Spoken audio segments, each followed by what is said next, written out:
Welcome, everybody, to another edition of the C3 Friday Free for All, the show that is for Panther fans by Panther fans. We appreciate each and every one of you choosing to spend your Friday evening with the C3 Panthers Podcast. And listen, as I already said, if you're a Panther fan, well, then this show is for you to give your opinion, man. Jump on the show. The link to join the Streamyard has been posted in the YouTube chat, in the Facebook chat. If anybody would like to jump in and be a part of the action, we always have a fantastic, sometimes spirited discussion on the free for all. But, dude, it's all for the love of the Carolina Panthers and the C3 Legion. You already know I'm going to do it with my favorite Panther fans ever. First up, you know him. You love him. He may or may not tell you to shut the hell up. It's Panther Pickle. Pickle, what's up, dude? Welcome back to another free for all. What's up, Cody Lack? What's up, C3 Legion, C3 super fans? Because to stick a season like this out, you got to be a super fan. That's right. I got a question for everybody, and we'll talk about it later on in the show. Are offensive coordinators, are offensive head coaches overrated? Saying it's something of a fad, huh?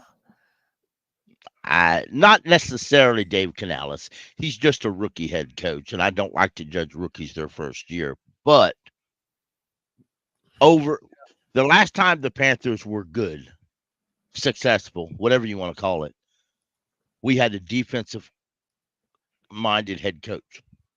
The time before that, fact is, both times the Panthers went to the Super Bowl, we had a defensive-minded head coach. Seems like there's a lot of good defensive-minded head coaches that are doing pretty well right now, if I do say so myself. Yeah, man, we have a very multi-layered discussion that we're going to have tonight about the defense, about the amount of people that are injured and didn't even practice and are questionable for Sunday's game that we're all terrified of against the Washington Commanders. We're going to talk about potential trade rumors of Diontae Johnson and Miles Sanders, what they would even fetch on the open market. Huge show today.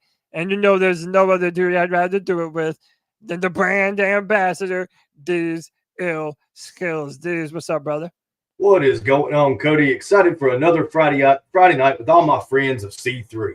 Want to give a big shout out to all those people in the chat, the hardcore of the hardcore super fans of these Carolina Panthers, sticking it through with us right here on C3 through the thick and the thin times with these Carolina Panthers. I've got some sort of kind of breaking news right here I wanted to let loose right here on the beginning of the show. It does appear that the Panthers are building a brand new bench segment for our sideline. It's a little longer. It does appear to be on wheels and mobile. We are looking at expanding the blue tent facility on the sideline to roll the entire bench of the Carolina Panthers into the blue tent on the sideline, not only for better aspect for those players watching the game and also to keep them off of their injured feet and legs while they are now hidden away from the fans and they can't see the atrocities that are taking place upon the field. So just wanted to break that news right here on the C3 Panthers Podcast. Oh, man, dude, thank you for breaking the news.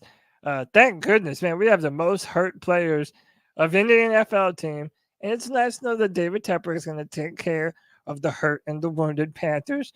We really need it now, man. We definitely need it now. But maybe we'll need Cody to show up on game days and wheel out there and give some of them folks, some of these athletes, a ride back and forth to the bench or the blue tent. You ain't lying, Pickle. Hey, shit, you might as well put me in your backup right tackle at this point, Pickle. I mean, shit. Yeah, I mean, it can't be worse than whatever the hell we got going on at this point, boys. But, hey, man, listen, you know we love it whenever we're joined by our international fans representing the C3 Legion out there in the UK. My man, Alex Britt Panther. Alex, what's up, dude? What's up, C3? How's it going? I just want to take this opportunity while I'm on here, calling all European-based or UK-based Carolina Panthers fans.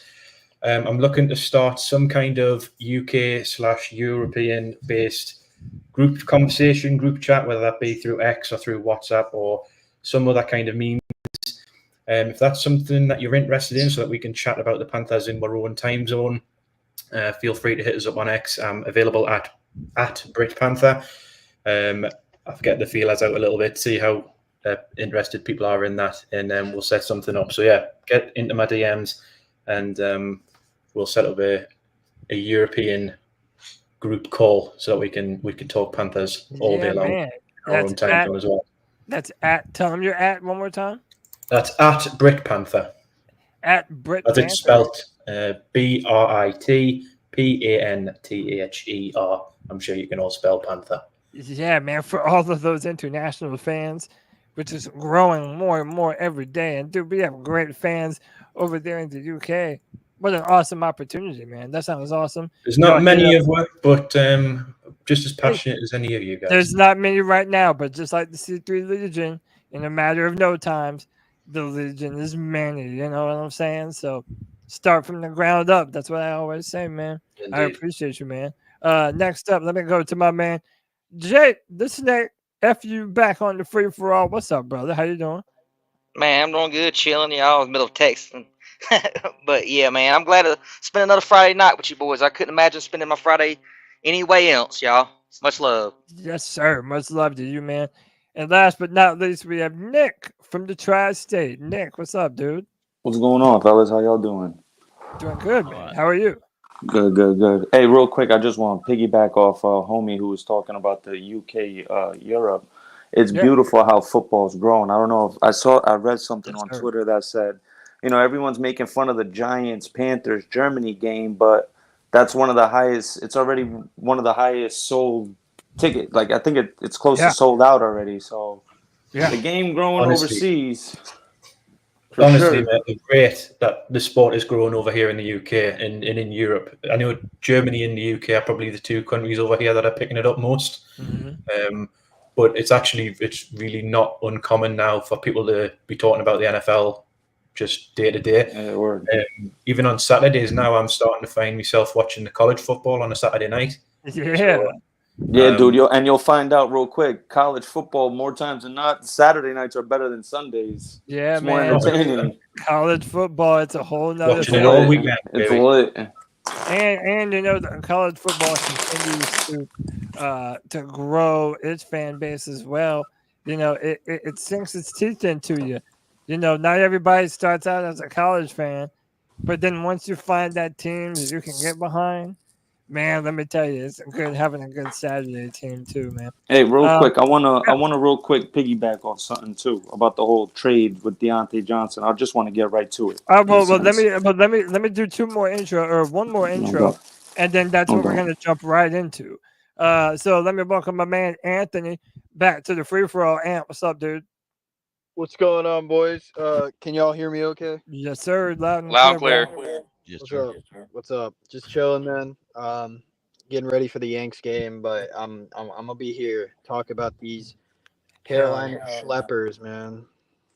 I know it, man. So listen, hit that like button, hit that subscribe, hit that notification bell for every single time the C3 Panthers podcast goes live. And again, if you would like to join the show, the link is pinned to the top of the YouTube chat. If anybody would like to join in on the discussion. Boys, ain't nothing to it but to do it.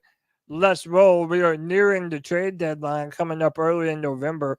And there's already been a ton of rumors that there is a wide trade market for our very own Deontay Johnson.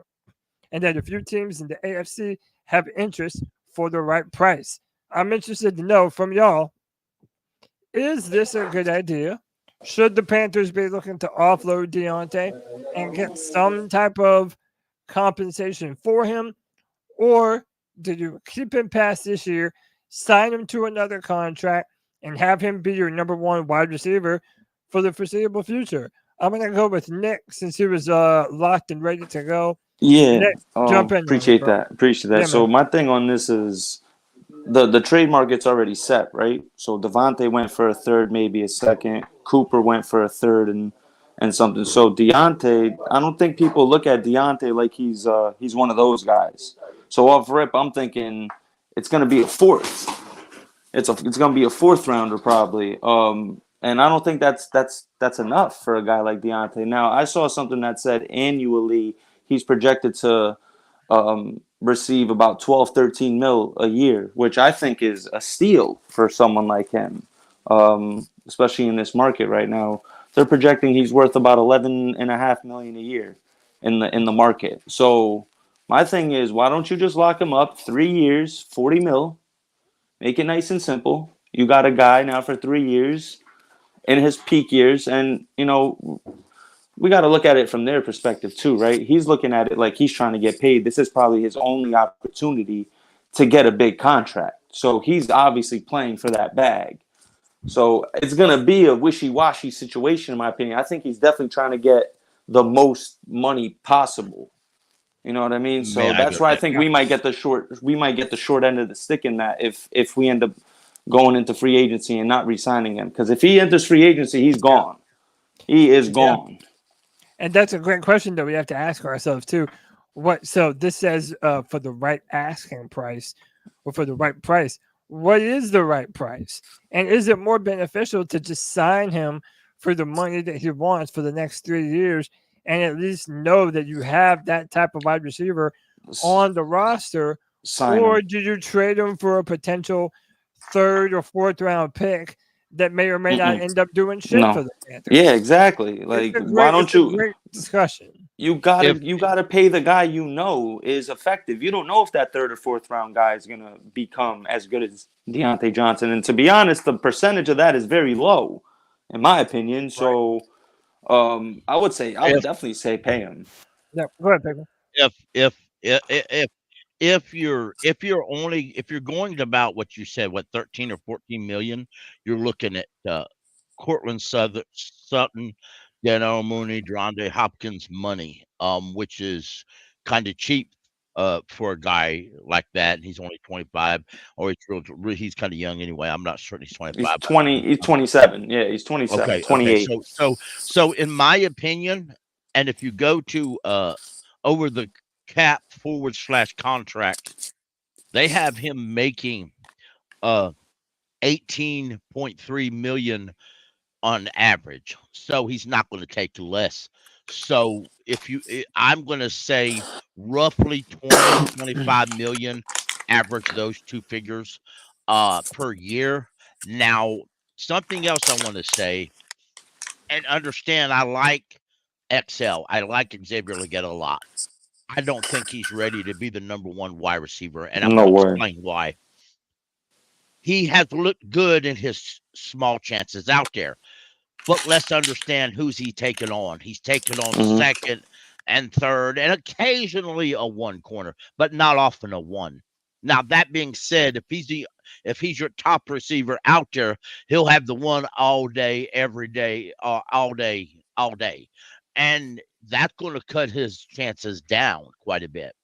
And being he's only a rookie, you may actually do damage to him that may or may not be irreversible. For now, you're only getting a 4th, and let's be real, this team has a strong chance of just blowing the 4th than keeping it. So you still have a 50-50 chance of re-signing him. Now, that being said, I would definitely not trade him. I said this the other day. Now, I also want to say, because he claims that he got hurt or something today and he was uncertain he can play. Now, that being said, the coaches are there more than we are as fans. They're around these players more than the media does. So I don't really pay attention to a lot what the media says anymore. But if he definitely doesn't want to be here, then you trade him. You trade him. You have to get him something for him. Well, that's the only way you get rid of him. Okay, yeah. But you have to get a player. A 4th round draft pick is flat out isn't enough. Yeah. It's embarrassing. Yeah. It really is. I want a player, or I'll just keep him. And if he won't play for me, by God, he won't play. Is there a possibility that they franchise tag him? No chance. Not with that average. So, Jake, so look, let me. But Here's what we'll do. Let me go to Jake. Let me get Jake's opinion. Then we'll go to Anthony, and then I'm going to introduce someone into the show. I'm going to make mine quick. I think the only way we let this dude go is unless you don't want to be here. I think that's the only way. I like Pickle said, Xavier's not ready to be our number one. I mean, Mingo, you know what I'm saying? So I don't think they can let him walk. The only way they let him walk is if he don't want to be here. The lack of talent development is what makes this all the harder. Is because right now, we love the idea of Xavier in the future being a great number one, but that hasn't happened yet. Jonathan Mingo has still yet to develop into anything worth the damn. He's nothing. No, forget about Mingo. He's a bust. He's a bust. He's a bust. So Anthony, what would you do? What are you wanting to pay him, or try and get a whatever it is, a third or a fourth? Is there anyone in here that thinks we're going to get a second? Because now I don't. There's no way in my mind. No, it won't. Gets a two. There's just if Devontae Adams and Amari Cooper are not. The only way that would happen, Johnson isn't either. The only way that would happen is if Baltimore lost Zay Flowers next week for the season, and Baltimore's all in on it, and they're like, all right, well, we could replace Zay Flowers with Diontae. That's the only way a team would probably trade a two for Kansas City's they're trying to get all back in. And hey, real quick, shout out to Antonio McClanahan. Welcome to the C3 Friday Free for All, bro. Hit that link if you would like to join. Yes, sir. Anthony, go ahead, man. What do you think about trading Diontae? What would he be worth? And is that something you would entertain right now? All right. So before I give my actual opinion, there's some context that we need to get down here real quick. Sure. One, the reason that he's not we wouldn't get shit for him is because he's going to be a free agent. It's kind of like the Brian Burns thing where you're just going to get less because some team's he's going to probably get paid after, right? If he was on his Steelers deal right now, and this is the first year of a 2-year, $18 million annually extension for $36 million, be a different story. The Chiefs or someone would trade us a second-round pick for him. Maybe. So that's that. The second thing is, obviously, I don't want to trade him, guys, but here's the reality. I'm just going to throw out this bomb right now. I think he's on his way to getting traded. This is just my opinion. I'll stand by this. G-Baby, he's going to be here soon, and he's going to be coming for my guts because he hates that I'm saying this. I'm just trying to be realistic, y'all. Just from what I've heard, what I've seen, I think he's on the way out. This is just my opinion, and it's a stupid decision. My guess is Dan Morgan and Dave Canales tried talking to him about an extension, but like anyone in any business in this league, you're not going to sign an extension before the offseason if, one, you're not sure about your long-term future here, and two, if you know that you can get more money someplace else. And I think that they already talked to him about that. And I think, too, you got to look at it from his perspective. He came here thinking that he could build, maybe a long-term relationship with the young quarterback, and that just didn't work out. 2 weeks into the season. So it's like he's sitting here thinking, well, I don't want to sign an extension here where Andy Dalton doesn't have many years left, and quite frankly, that's another thing. We don't know what our quarterback situation is going forward. So again, my prediction lies. I think he's going to be a Chief relatively soon. And I think it's just very easy to see between the lines of now he's got a rib injury all of a sudden. So I think they're just trying to keep him healthy. But listen, regardless, I'm sick of trading talented players like all of you guys are. All right. This is not what I want to do, but this is sadly the situation our organization has become and is in right now. It looks like they're embracing a full rebuild. That's if they trade Diontae Johnson, they're just embracing a full rebuild. Let me put this out for context. Right now, we don't even know if he's going to play this Sunday against the Commanders.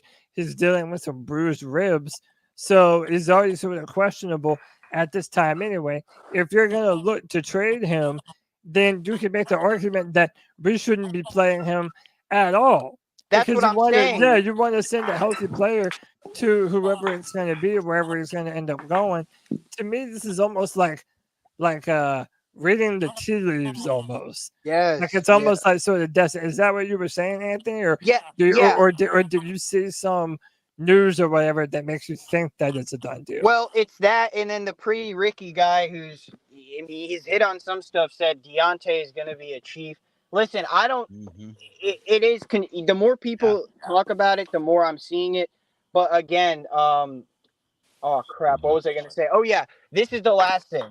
This just leads me to believe this team is actively tanked on the season. Look at the injury report. There's like 16 injured guys that are out. It's ridiculous. It's like people are giving up. So like, this is just my take, y'all. Y'all, people can call me a hater. I'm just trying to be realistic with my homies here. Yeah, there's nothing wrong with that. Listen, the trade we're not talking about, this is the trade that makes the most sense. And the irony in this is crazy, right? So Pittsburgh, shout out Twan. See, Twan's going to know where I'm going with this. So Pittsburgh traded us Diontae Johnson, and Pittsburgh needs a wide receiver now. They just benched Justin Fields. Why don't you trade Adam Thielen and a 4th-round pick to Pittsburgh for Justin Fields and a 5th or 6th-round pick? Why not? I don't know if they would do that. But hang on, let me real quick. Let me go to Alex. We could just throw it out there. Yeah, no, absolutely. Let me go to let me go to Alex, and then I'm gonna introduce Twan into the show. Go ahead, Alex. How are you feeling about Diontae Johnson? Do you think? Yeah, I think it was Anthony that just spoke before that. He sort of touched on the point I was going to make, that I'm not confident that having Deontay on a big contract, we're going to get the value out of him from having a quarterback. Like, have we got a quarterback that's going to get the value out of having him there for the next 2 or 3 seasons? Are we going to have that at all over the next 2 or 3 years? That's a good point. So I'm not. I mean, in an ideal world, obviously, you want to keep somebody of that sort of level of talent, but like, is it really worth us spending that money on him now? Is it not a case maybe a little bit of right player, wrong time because of the state that we're in other positions? Part of us would sort of say yes to that. Yeah. There's definitely there's an argument to be made for. And real quick, before we go further, we have 6 players out and 15 in total are on the injured list. So Claude and Terry, Josie Jewell, Taylor Moton, John Raddington, Ashawn Robinson, and Jonathan Brooks are out. Jadeveon Clowney is doubtful. Diontae Johnson is questionable. David Moore, questionable. Yoshi Njemin, who was our right tackle last Sunday, is questionable. And Taylor Moton's out. So it begs the question, who in the hell is going to play right tackle this Sunday? Me. Yeah, maybe I should go out there and do it. Cody, real quick. Brian Ray, Jaden Cromartie, Sam Franklin Jr., and Dane Jackson. Go ahead, then I'm going to introduce someone. I just want to say this because I know we're going to give Twan his introduction. But, dude, I mean, just look at Deontay rib, hamstring, and ankle. Yeah, like, dude, that's rough, man. Yeah, that's definitely rough. Let me welcome in my friend from the 704 Charlotte Bound Show. You know him as Twan Don. Twan, what's up, dude? How's it going tonight, man? C3 Nation. Thanks for having me tonight, man. Appreciate having you, man. Talk to us about Diontae Johnson, man. What are you thinking? Should we get something for him while there's a market for him? Is it even worth it? Do you pay him anywhere between 10 to 15 million a year to keep him for the next 3 years? What should we be looking to do with Johnson right now? Me and Nick, we were talking about this last week. Tri-State Nick. Shout out to Tri-State Nick. And but then I was saying, look, we got to get something for him. You know what I'm saying? This is for all the other injuries. You know. But you got to have some type of skeletal backbone. And now getting rid of him, no, I wouldn't get rid of him now. Teams are too smart for the type of things that we would be asking for. We got to remember they have people that they hire for situations like this. They're going to look at our schedule. They're going to look at everybody on our team that's hurt, you know. And right now we're desperate, you know. We don't just look at we are. You know, teams know we are. And therefore, one of the things that we've got to stop doing as a team is stop letting teams shaft us.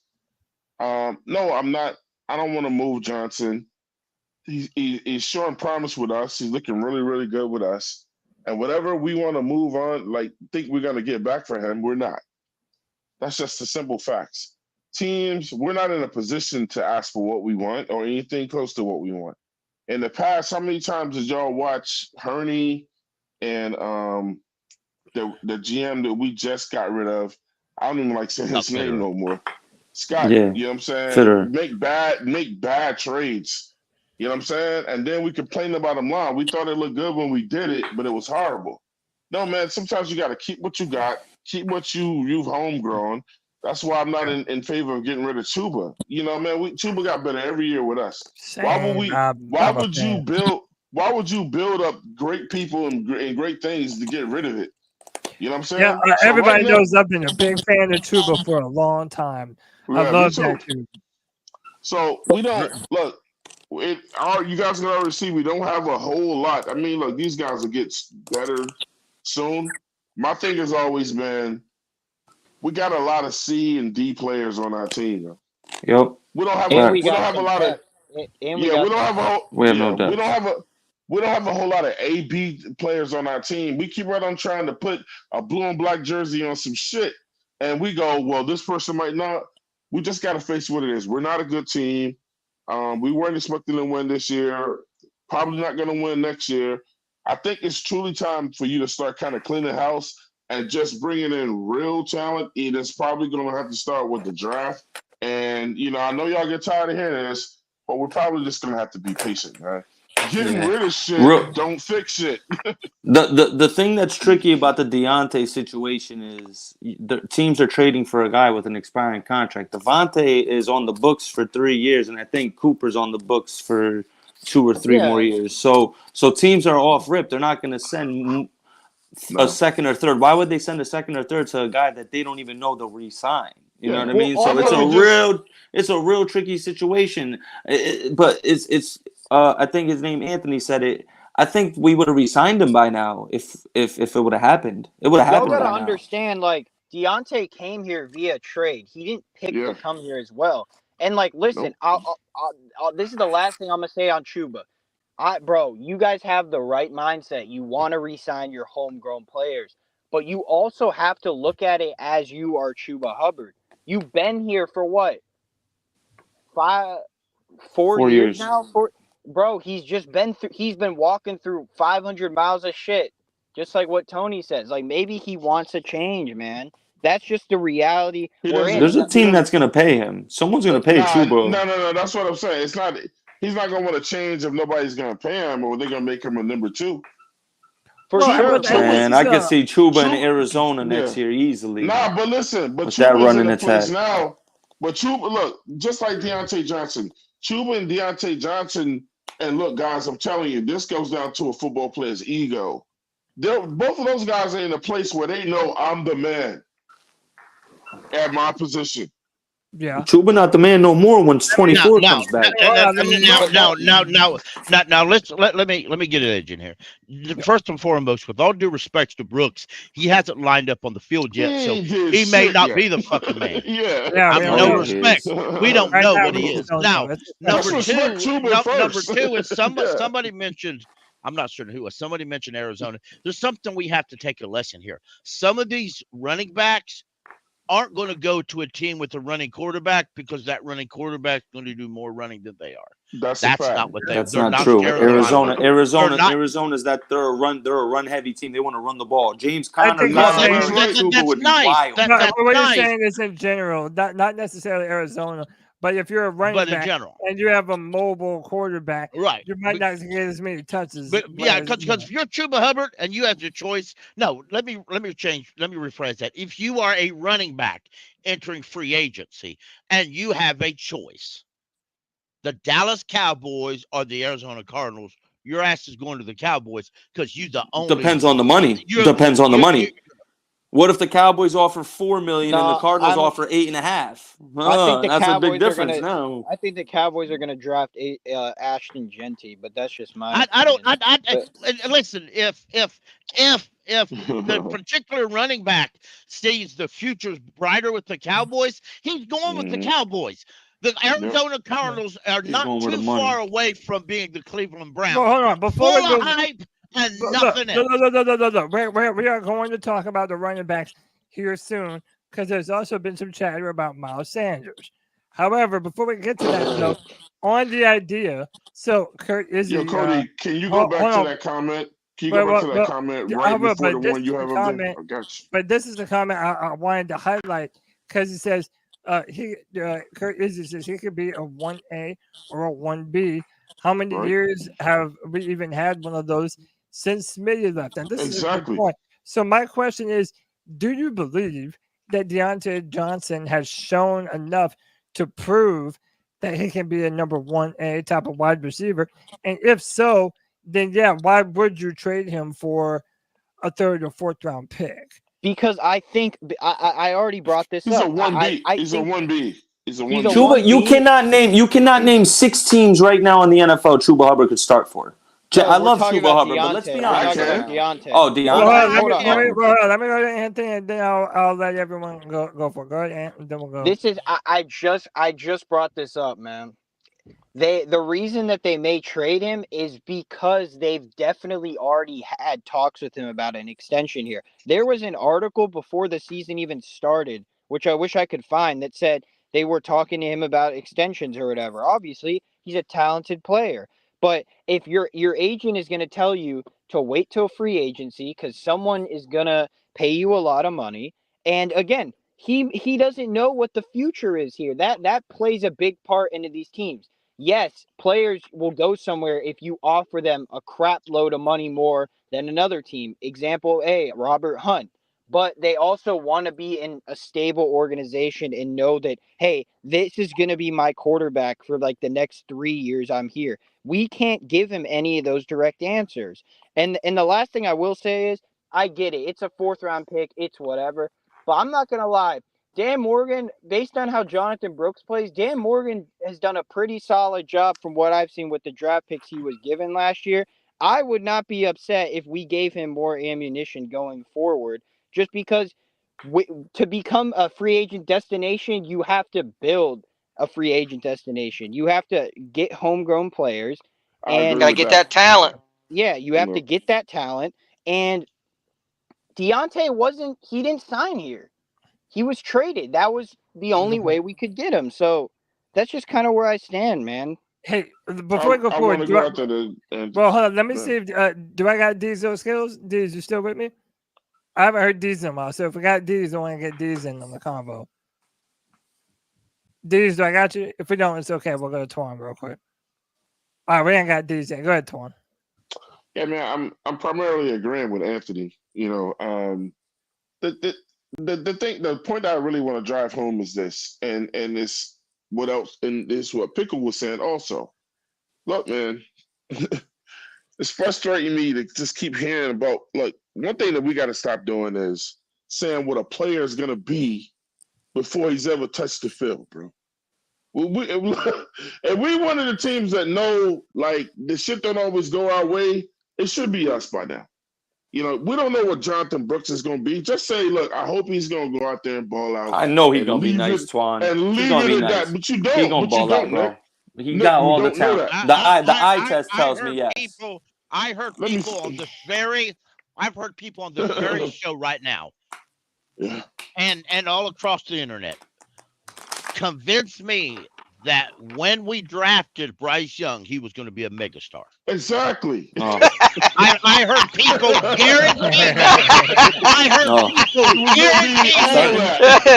I heard people guarantee me Deshaun Foster was going to lead us to multiple Super Bowls. Slow down with that shit. I heard people guarantee me if we keep D'Angelo Williams and Jonathan Stewart and Steve Smith, we was going to win multiple Super Bowls. I was once told by a gentleman that if we just teach Cam Newton how to run and throw at the same time, we was going to win multiple Super Bowls, and the league was going to petition us to leave the league. Now that happened. Okay, no disrespect to anybody on this show, but I watched the Panthers play ball for 30 years. So let me say Put this. up or shut up. But let me say this. Because I'm tired of creaming over shit, and that's probably not a good word, man. Pause. I said creaming over No, shit. No, did he? Okay. I'm tired. I'm tired of this, Cody, and I know you guys are getting tired of it. Pickle, I know you're getting tired of it. Sounds like Anthony's getting tired of it. I'm tired of this shit, bro. I'm tired of us saying things that are unrealistic. Like, it just sounds good coming out of your mouth, but we got to look. Really, when we get together, we have to be talk about what works or what might work or whatever. We can't be talking about what the fuck we are anymore because we don't know who we are. A bad team. We know that. We are a bad team. Listen, man, look, I'm going to tell you this. I love Dan Morgan, but is Dan Morgan locked in like he needs to? Look, man, a lot of these GMs are locked in. That's why they get all the players that they get. How well do people know Dan Morgan around the league, man? He look like he don't sleep. Look, I'm telling you right now, listen, if you guys think that this shit ain't like Wall Street when it comes to these GMs and shit, and they owe favors and shit, does Dan Morgan owe anybody any favors? Does anybody owe him any favors? That's what I'm saying. Is he connected? Is he connected in with the rest of these guys? Because if he's trying to do it on his own, he's never going to succeed, man. But my thing is this, and listen, I've said this before. Like, it may not be a satisfactory answer, but the truth of the matter is I'm not going to make a long-term judgment right now on Dan Morgan or not yet. Not yet. Until after the season goes by. I know that as of right now, we have 10 draft picks in 2025. That is an incredible opportunity to bolster this offense with young dynamic talent and the defense with it's only 9. I thought it was 10. It's 9. It's 9. 9. That's still good. That's still good. That's damn good. That's an opportunity to inject a ton of talent on this football team at a moment when we need it really bad. It's also going to depend on where we're drafting. If you give Dan Morgan another top 10 pick, well, that's where Marty Herney made his money. Right. We're going to give Dan a top 3 pick guarantee. Well, He's got a sick background. This next year is going to be an incredible opportunity for Dan Morgan to really put up and shut up and show that he knows how to evaluate talent. But we can't get mad at we can't get mad at him. We can't get mad at him if he don't strike. You know what I'm saying? But because again, like I said, Dan Morgan, are you doing this by yourself or is somebody helping you? Are you creating great relationships? No, because he ain't gonna do this shit by himself. We know that. I think. But let me ask y'all this question. I want to ask y'all this one question. Who's with me when they say you keep a guy that's a B+, A- guy, and that you don't trade him for 3 Ds or 3 C-? You keep your guy. You keep the guy that's a B- that can get better. You don't trade him to get more people that look good on paper that can't do it on the field. Yeah. Go ahead, Pick. Go ahead. Pick. Well, then I'm gonna pick one. Well, real quick, I want to throw out. And I just want folks to remember, like we expected Bryce to make mistakes because he was a rookie. We expect this rookie linebacker that's starting to make mistakes because he's a rookie. We knew that Xavier Legette would make mistakes because he's a rookie. Dave Canales is a rookie head coach. He's going to make mistakes. Dan Morgan is a rookie GM. He's going to make mistakes. It's not all sunshine and roses, but this is the hand that we're dealt. We're all rookies and they're all learning. They're all going to fuck up at one point or another. Yeah, that's why we need time. Yeah. So, but one thing I want to, one thing I want to say though is, we need to understand that, and if you allow the players to run your organization, then you're not. Then they're not going to stop. And before you get done, you're going to be nothing, even less than that. You're going to be less than what we are now. So, but I don't think Dan's doing it himself. I like how Brandon Tillis is up there helping him. I don't think Dan's doing it himself. I think Dan makes most of about all the decisions himself, but I do think he refers to Tillis a lot when it comes to money management and stuff like that. Now, to me, those two are the guys that are in charge of this front office. It's both of those two in tandem. Right, and I just want to know who they connected with. That's all. Then I'm going to be done. Is I'm real tired of building the offense. We've raped this defense to its nothing.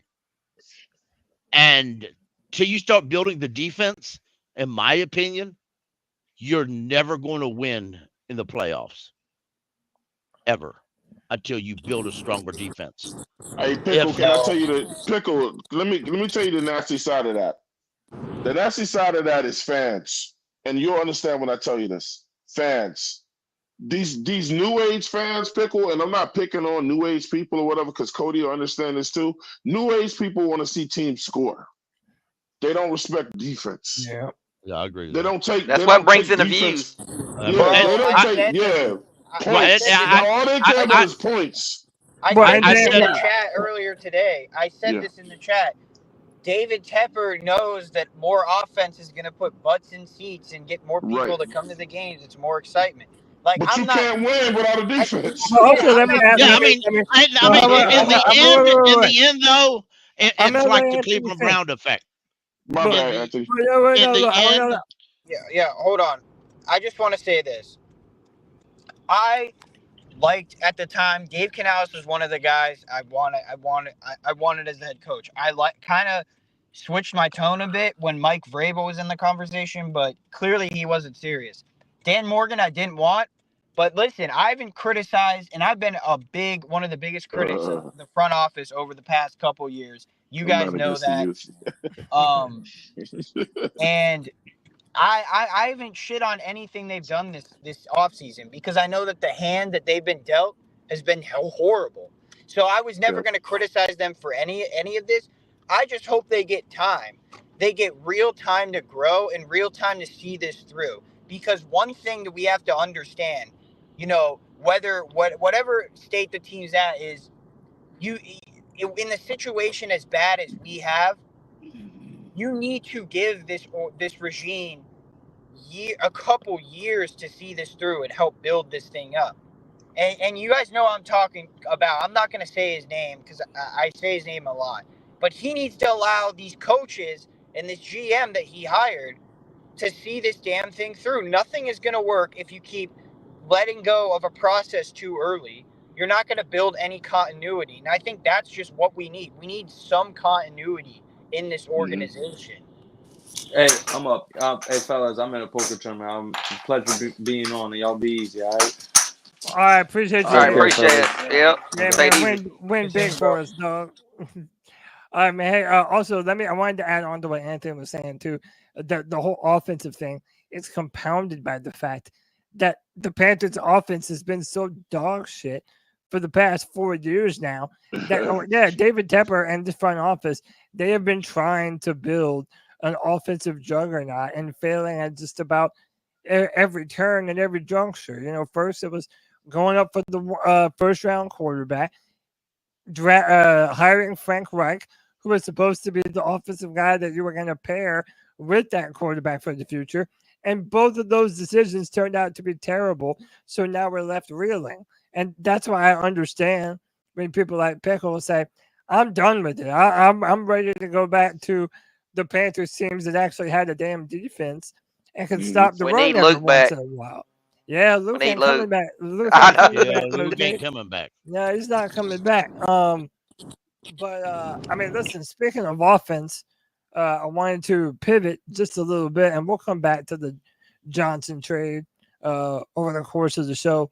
But let's talk about another rumor that's been floating around, that the San Francisco 49ers apparently have interest in running back Miles Sanders. Now, it has also been reported and shown that Jonathan Brooks is now on track to make his return. Not this Sunday, but he is already running some drills and things of that nature. Are you prepared to just run with Chuba and whatever condition Jonathan Brooks is in right now? or are you just ready to get Miles Sanders the fuck up out of here, or did you feel like he should be on this team right now? I think we should trade him for the simple fact that the other team is willing to take his contract. If they're willing to take his contract and still give us a pick, I'm all for that. I know Cody said get him the fuck up out of here, but I don't want to get him the fuck up out of here. I just want to. He's playing, I guess, all right. You know what I'm saying? And if another team is showing interest in him, I would definitely want to move on for him and get something back for him. As far as moving on with, and I think me and Pickle keep saying that with Chuba and whoever, don't get your balls up for Jonathan because he's coming off of an injury. He's never played it down. He hasn't been hit yet in the NFL, so we don't know what he is yet. We got to see what he is first before we can really comment on him.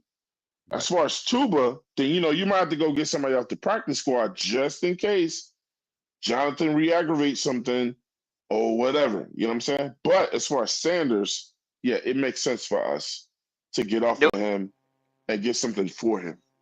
Do we still have that Washington running back on the practice squad? I think his name was Dylan Johnson. Yeah, dude, this is why I didn't want to draft. You can call somebody in. Yeah. This is why I didn't want to draft one. I just feel like our offensive line is top 5. Like, I know Miles Sanders is kind of broken, but he's a bad example. But I'd love to see what Dylan Johnson could do behind this offensive line. Like, I feel like Anthony, all right. Anthony, check this now, out. Refresh my opinion. Who is Dylan Johnson?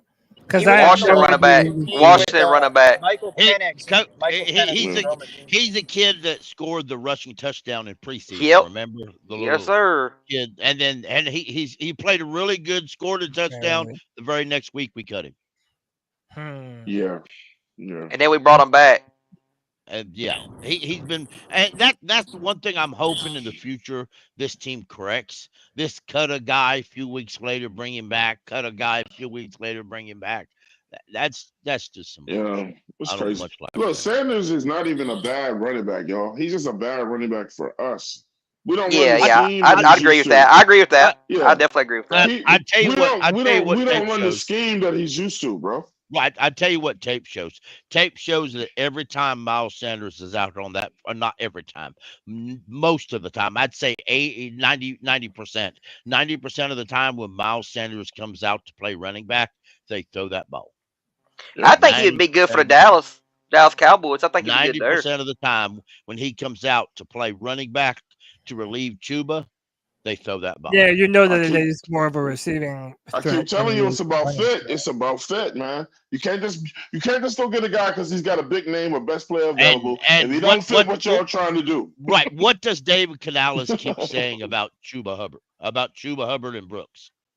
Mainly Brooks. He keeps saying he can do everything we want him to do. Hell yeah, he's perfect for the offense.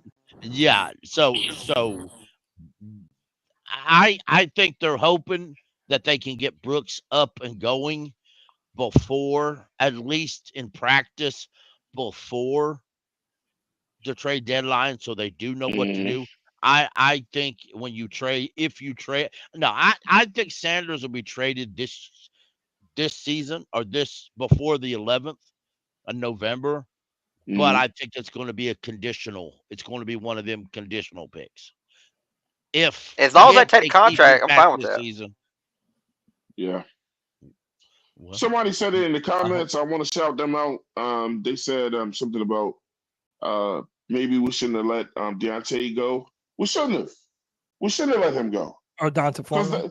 That little smash and dash shit was kind of happening with him and Chuba. And then we want to Sanders. And they want to get cute and go get Sanders. And you didn't even have to pay that dude that much money, bro.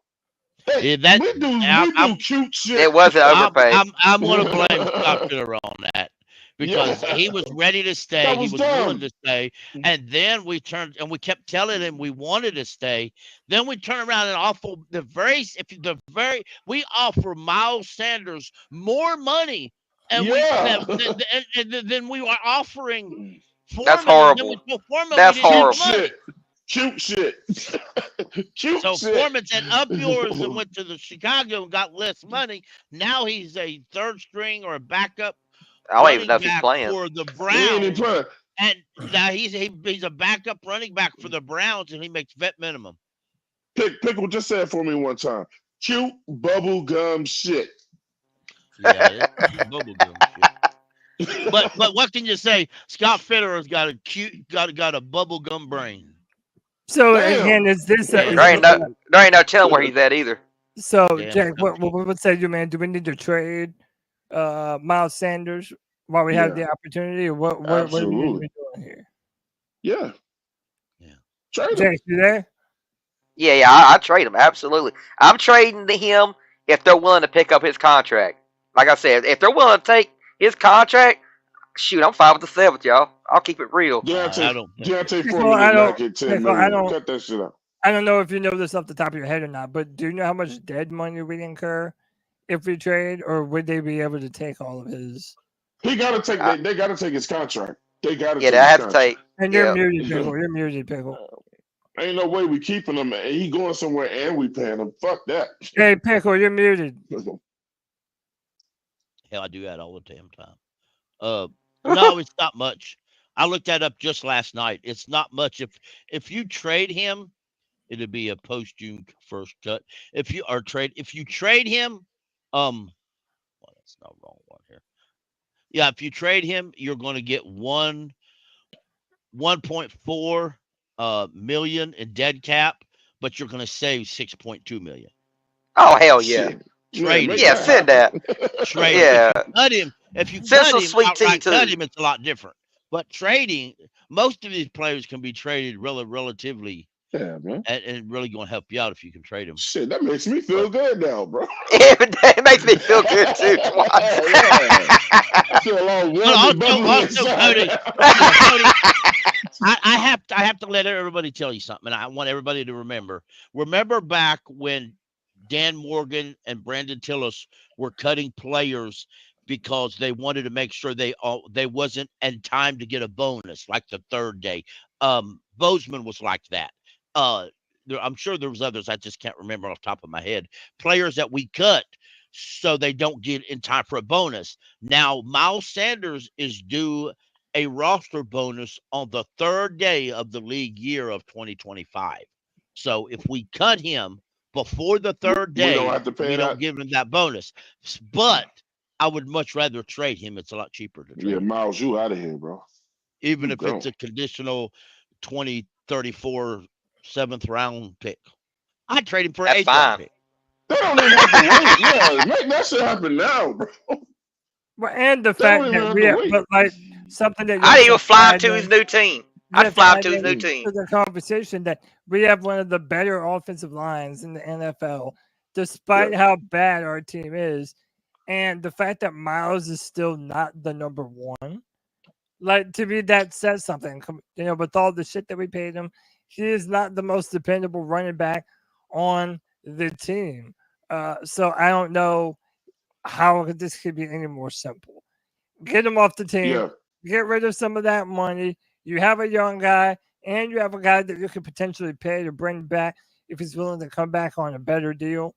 And Chuba Hubbard. And I would love that. Before we move on to the running back conversation more, let me welcome in my man, Blue Swarm, Christian, under a brand new alias. Christian, what up, dog? What's up, Joe? I saw it was kind of light in here, so I thought I'd join the party. Yeah, man, we need more people. Hey, we have a ton of space for anybody who wants to join the conversation and be a part of the show. I have pinned the link to join at the top of the YouTube and Facebook chat. So come on in, be a part of the convo. Got plenty of room for y'all. I was just gonna say, guys, like this, dude. We could sit here and argue about what we should do. You know, how if they want to take it seriously, this is what they want to do. At the end of the day, they're gonna do what they do. Half of us are probably gonna look dumb. I mean, I could say my opinion, which is, I would hope that they find a way to re-sign Diontae Johnson and Chuba. Just because I'm a firm believer that you reward the players that succeed for your team if you can, you know, unless they're asking for $30 million and you need an offensive line, and you're not really performing much, and you just have to look at it. But some people have said that, well, why do we draft Brooks? It was to maybe replace Chuba, but my argument is maybe it was to replace Sanders, knowing that he was fucking dead weight after what was that running back coach we got from the Lions? I think it was, or the Eagles. Anyway, I don't even know. Staley, right? But yeah, Deuce Staley. So we brought on Miles Sanders probably because of Deuce Staley and Frank Reich. Maybe they realized, like, dude, he's just fucking dead weight. He's averaging 3.3 yards a carry right now. Yeah, it's almost. It's just under not cutting it. So and he was supposed to run in a different scheme. Like people said earlier, they've been using him more as a passing threat than even a running threat. And by the way, I apologize to Matthew Brown. Should have read this earlier with the $4.99 love bomb. He says the roster is being held together by duct tape and band-aids. This franchise will not survive if they make a trade. No trading. So, Christian, I don't. Yeah, go ahead, pick one. Then I'm gonna ask a question. Yeah, I really don't think it's. I understand what you're saying, dude. I really do, Matthew. I really, truly understand what you're saying. At this point, though, I'm not certain.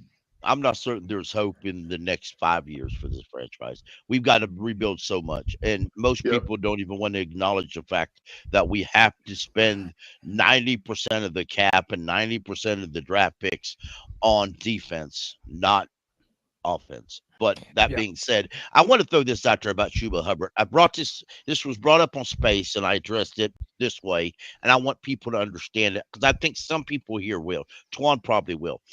Let's understand what offense you're running, folks. I know people want the two-back system we used to have and a lot of running. I'm an old school guy. I'd rather run.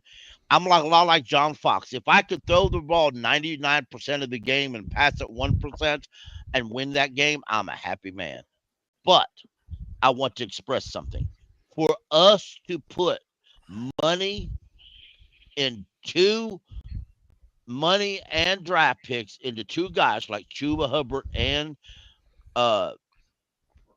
Brooks, we have to run the ball a lot more than we are. And contrary to popular belief, contrary to what he himself says, Dave Canales is not a run-first all coach. He is definitely not a run-first coach. Not to this point, no. No, he's trying to play balanced football. Let me spread the microphone around. Christian, now that we have you in here, there have been rumors of trades for both Diontae Johnson and Miles Sanders. Do you think that either of those players should be traded? And how does Jonathan Brooks factor into the potential trade of Miles Sanders? And before you answer that, thank you to my man Alex Britt Panther. He says, is anyone else loving how the Saints have bombed? Oh, I'm fucking loving it big time, dude. Anytime the Saints are eating dick, I'm happy about it. But pause. Yeah, I mean, no Diddy. Or not pause. You know what I'm saying? Pause. But Christian, what do you make of these trades, bro? Do you think that we should move Johnson or Miles Sanders? Does it make any sense? Man, okay. So assuming that if they're okay with rejoining us, so let's just assume that they haven't communicated that that in the offseason they want to go somewhere else, and assuming that they're not going to ask for top pay for their position, even though Chuba is getting, he's ranked third in rushing right now, then I would say we should try to re-sign him. And I'm okay if we try and lose out a fourth round pick. I want to show that we could try to keep our players. I love it. Yeah, hell yeah. Oh, I'm sorry. I'm sorry. No, I'm sorry. I was reading a quote. I was reading a tweet by Jason from Over the Cap. And you know what, Christensen, you I think you'll like this one. Okay. A Saints player, or no, not a player, a Saint fan said from Who Dat Nation said, we have to be on the phone all weekend long to anybody to offload these vets, save cap, and get picks for next year, don't we? And Jason from Over the Cap responds and said, the only player who would save you some money in a trade is Alvin Kamara. Yep. Everyone else on your roster had their entire salary reverted to bonus to get you under the cap this year.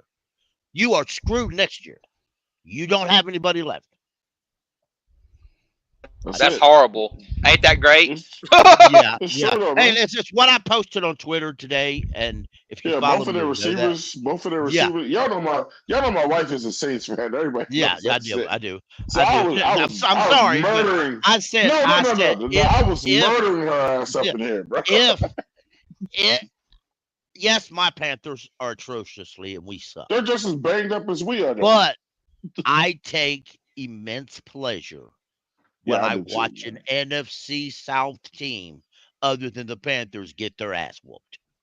That's almost as good as us winning. And they got beat by their old coach and what was it? Drew Brees got the Hall of Fame with them at halftime. So it was just a bad night for them. That's it. It was bad. It was fucking bad. A bad night for the New Orleans Saints is a good night for the Carolina Panthers. Yeah, they don't have any receivers, man. They were looking like us last year. They don't got any receivers. What's the kid? I wish White Chocolate Espresso was on here. Cody, Spencer Rattler. Spencer Rattler. Yeah, he was looking fucking terrible. All right. He's a rookie though. I give him premise, but look, he was looking like he ain't know he was coming and going, bro. But they missing everybody too, man. Yeah, I thought Bryce was playing for him last night. Spencer Rattler. They look the same. They look the same, bro. They look the same. I was like, bro, these rookie quarterbacks. Some of these rookie quarterbacks that come in are really bad, bro. That's why you gotta let these guys. Hey man, I want to send out a special condolence to the South Carolina Panther fans, if there is any, because you know who you are, that you got to see your favorite quarterback join your worst team, and both of them get the ass whooped. It's been a bad week for y'all. Hell yeah. But I want to say fuck Clemson, but I can't. You know, I mean, I really can't. No, you definitely can't say fuck Cody got me. He got me. So I really didn't want to go at him all year. I really can't say shit. I gotta sit back and just take it. No, not right now, man. Hey, man. Come on out, Cody. Go ahead. Hey, man, I'm going to say this. My Tennessee Volunteers are going to rock Alabama. Yeah, they brought the world.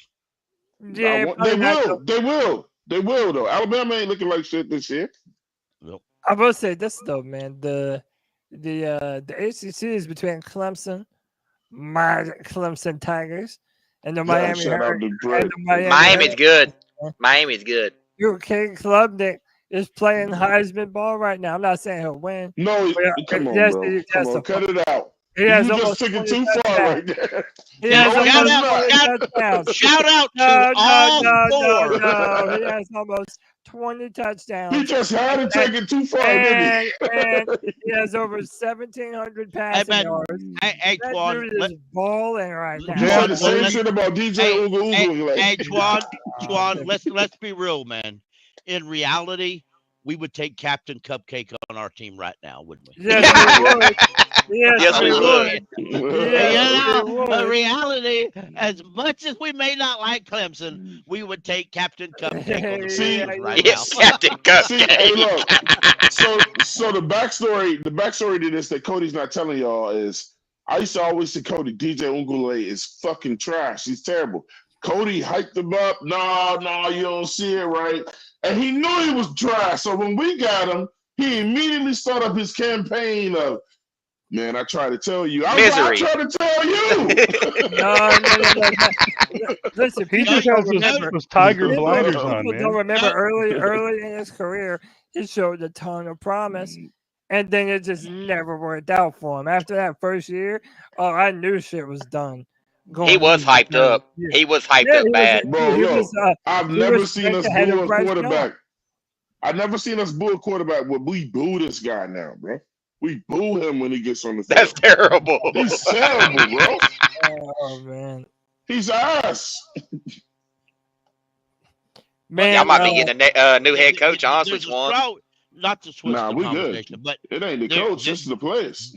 There's a strong chance that whether we like it or not, whether I think he's ready or not, Xavier Legette's going to be our number one wide receiver come Sunday. Nah, he's gonna be a two. Well, you said Sunday. I mean I'm just this Sunday. Yeah, just this Sunday, yeah, I thought you said because of the injuries. And now, the other day I was looking at, actually yesterday in my space, I was looking. I wanted to see why they were conversating about it. Who the corners for Washington that he would take on, right? You know, think how good are the corners? And I got to see the Mike Sandrell, their rookie, mid-round pick rookie, is their leading corner right now. Hey, can I tell y'all something real quick? With Benjamin St. Just is the other corner. So they're not really great corners. So if XL has to have a week where he has to go out to pretend he's the number one guy, I'm glad it's this week. That's what I'm saying. So, hey, look. Yeah, I mean, never been a better time than right now. This is gonna be fucked up. I'm warning you now. I'm putting it on there, Cody. All right. We should. I think we should start Bryce Sunday. Oh shit. Oh man. Oh, listen. Snap. Not for the reasons that y'all think I want him to start. I just don't think we should subject Dalton to that bullshit. Oh shit! Well, if you want to change our minds, then go beat Washington. And we're about to have a third string right tackle. Going into the game. Right, and let's be real though. Why do you want to do XL that way? Because part of the reason you're having Andy out there, let me rephrase that. All the reason you have Andy out there is because you have to look at the rest of the team. And I'm sorry, but Bryce just ain't getting it done to do that. I know, man. And that's why I'm putting them out. You know, I pointed out to several folks on Twitter, and every time they throw a video at me, I kind of refer to, I said, see, the middle of the line's wide open. I want to see Bryce throw it from within the pocket behind the line of scrimmage. I want to see him throw it a deep ball. I don't want to see the screen pass. I don't want to see that. He can't do that. Pass. I want. I know he can. That's why I want him to see him do it. And I'm not going to be happy to say Bryce is our franchise quarterback until then, because it's like I said the other day. There's a lot of people out there. The funny part is Bryce doesn't want to play. He won't want to go in that game if you paid him to go in there. Let's talk about the quarterback. Let's talk about the quarterback conversation. But before we do, man, we appreciate y'all spending your Friday evening with us over here at C3. And listen, if there is something that you would like to do to help the podcast continue to grow, man, go over to underdogfantasy.com, download the mobile app, and start winning money with Underdog Fantasy. Over 1 million fans across 33 states got in the game last year by making picks on Underdog. Win up to 1,000 times your money just by choosing higher or lower on your favorite players' stats, i.e. touchdowns, passing yards, and more. Dude, I love Underdog. It's so simple. It's easy to use. I've already won me a little bit of money on there. Dude, it's so simple. They're in more and more states than they ever have been. And it's easy to do. Making picks on Underdog is straightforward, and signing up is even easier. You head over to Underdog and use their simple-to-use mobile app or UnderdogFantasy.com. Sign up with our promo code C3P, and Underdog will give you a free pick to use on your first cash pick'em entry, plus up to $1,000 in bonus cash when you deposit.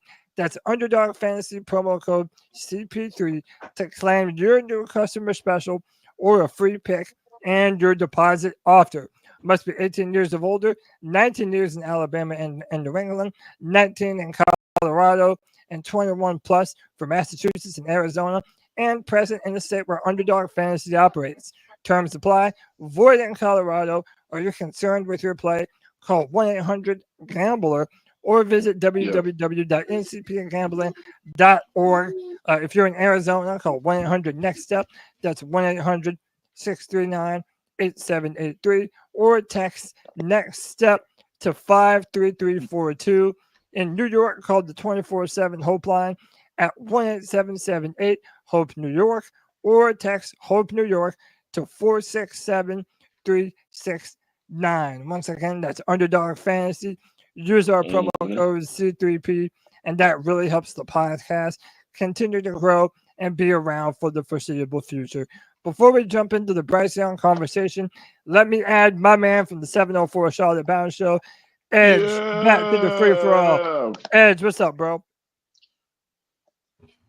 What's going on? Twine? What up, Edge? Really? Really? What? Bryce? Come on, man. Man, bro. See, I knew y'all was not gonna read into what I was trying to say, man. Bro, I said don't let Andy Dalton have to go through that. Bro, look, that's all right. He old man. He can handle it. If you're a bet man. Yeah, but that's what I'm saying. It's a crash test dummy assignment. It's a crash test dummy assignment, but at the same dang time, I want to trade Bryce Young. I don't need that kid out there freaking getting hurt. Because if he gets hurt, ain't nobody want to get him. Bro, somebody's gonna get. Ain't nobody wants him now. Ain't nobody that want him right now. Bro, I'm telling you right now, there ain't a team in this league that wants him. I'd rather trade a healthy Bryce Young with very little mileage on him than freaking trade him. Try to trade him when he's split down the middle. You gonna get back a half-eaten Twinkie. Get a half-eaten Twinkie back. Hey, you know what? But you know what though? He's gonna be gone. He is gonna be gone. I'd rather have him gone. I love that. He's gonna be gone though. I'd rather have him gone. I'd rather have him healthy and gone than have him injured and staying. Hey, look, I got a question for Cody though. Cody, look. For all of us, like, can you do something again for us, man? Look, I called Cody last week with the you said you guys were with Underdog, right? Yes, sir. Underdog Fantasy promo code. I called Cody too late because I was trying to get their code. Cody, explain to us one more time, man, how this works, because it wasn't as easy as you explained it. So I don't know if I'm doing something right. I'm thinking it's like Prize Picks, but it's different from Prize Picks. You're using the app or you're using your desktop? I was using the app. I don't know how to, do I just make one pick or? No, it's the same thing. It gave me like six things to choose from. It gives you multipliers based on how many you end up selecting.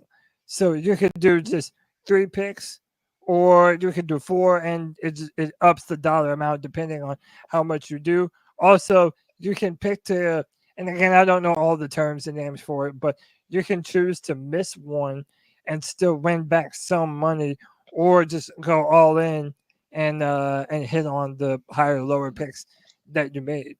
But hit me up after the show, and I'll help you with any issues you got. If you're a betting man, go ahead and pick Jaden Daniels to have himself a day against us. Oh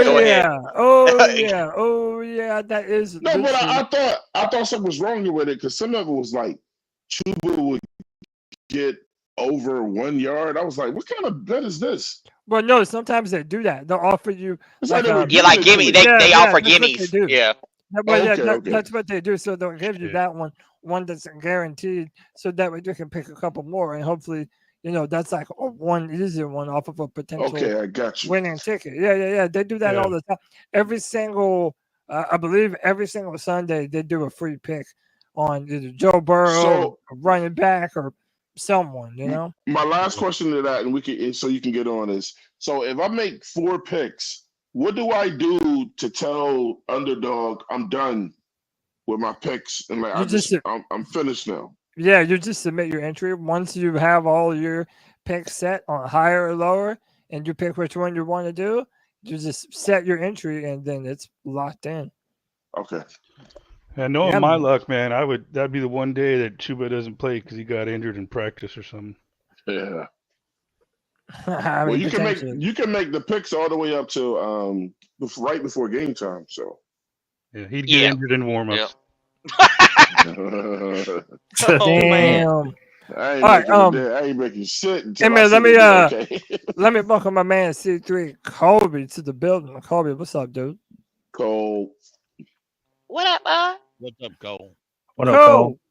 Can't hear you, bro. You saying something? He's muted. He's muted. You're muted? He's in. Well, he wasn't. So. No, I can't hear you, Cole. You're going to need to change your audio source or something. Yeah, it's that NC State shit. He's dumb as hell over there in Raleigh. Hey, man, y'all coming? Are y'all coming to Raleigh, man, for the state fair? Next week? Nah. You get your ass over here, Cody. Cody, you get your ass over here in the state's capital and have some fun, bro. I probably should, man. State fair is fun as hell, fair, bro. Cody? It's like millions of money. Yeah, it is good. I spent $100 on food. I can't wait. When I was a little kid, I used to go to the Georgia State Easily, fair. Cole. Cole, welcome to the free for all, brother. How you feeling, man? What's up, man? I'm outside chilling in this crisp night air, getting some fresh air in my lungs. What's good with y'all? Y'all doing all great? Yeah, man. Chilling. Yeah, man. I heard that. Hey, man, we talked about this a little bit earlier. What do you feel about potentially trading Diontae Johnson or Miles Sanders? Give us your opinion on both of those. And then, as always, we'll do a Bryce Young conversation because what else would we do on a Friday? Honestly, Cody, it's the two exact opposite of streams for me. Absolutely the fuck not do I feel like we need to trade Diontae by any means right now. Until you have something that can replace him, I do not want to trade somebody. Miles Sanders, he could have been gone a month ago. We bitch about him damn near every show we do, so I'm going to just leave him alone. He needs to be up out of here immediately. I got an idea.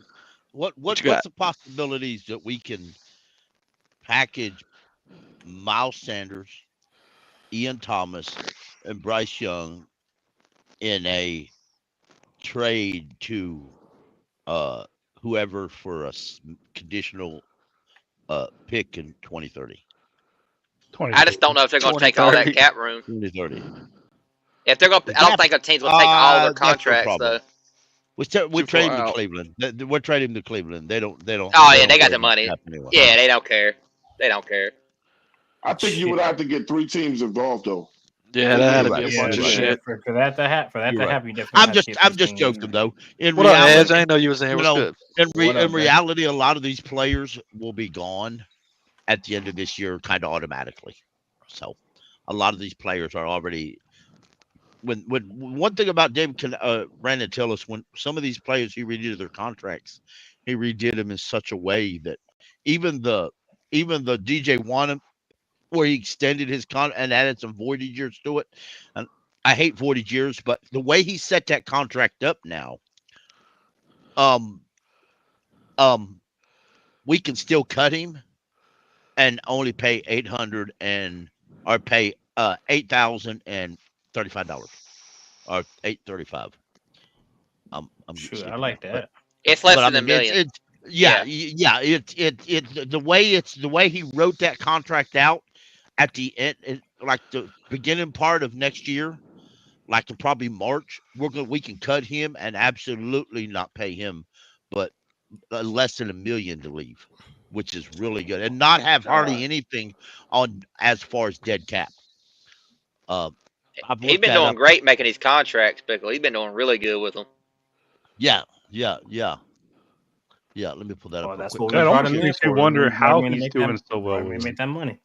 Well, I'll tell you why the reason why he's doing it. He learned it in Kansas City. He also learned a little bit of it from the other teams who are doing the same thing. They're for whatever reason, there are teams that do this, and they're real good at making it. But they also don't go out and sign stupid contracts like Miles Sanders does. You know, they don't add a lot of voided years to most of their contracts, because it's even Austin Corbett. When we let Austin Corbett walk, because I project only let him walk with his injury histories and such.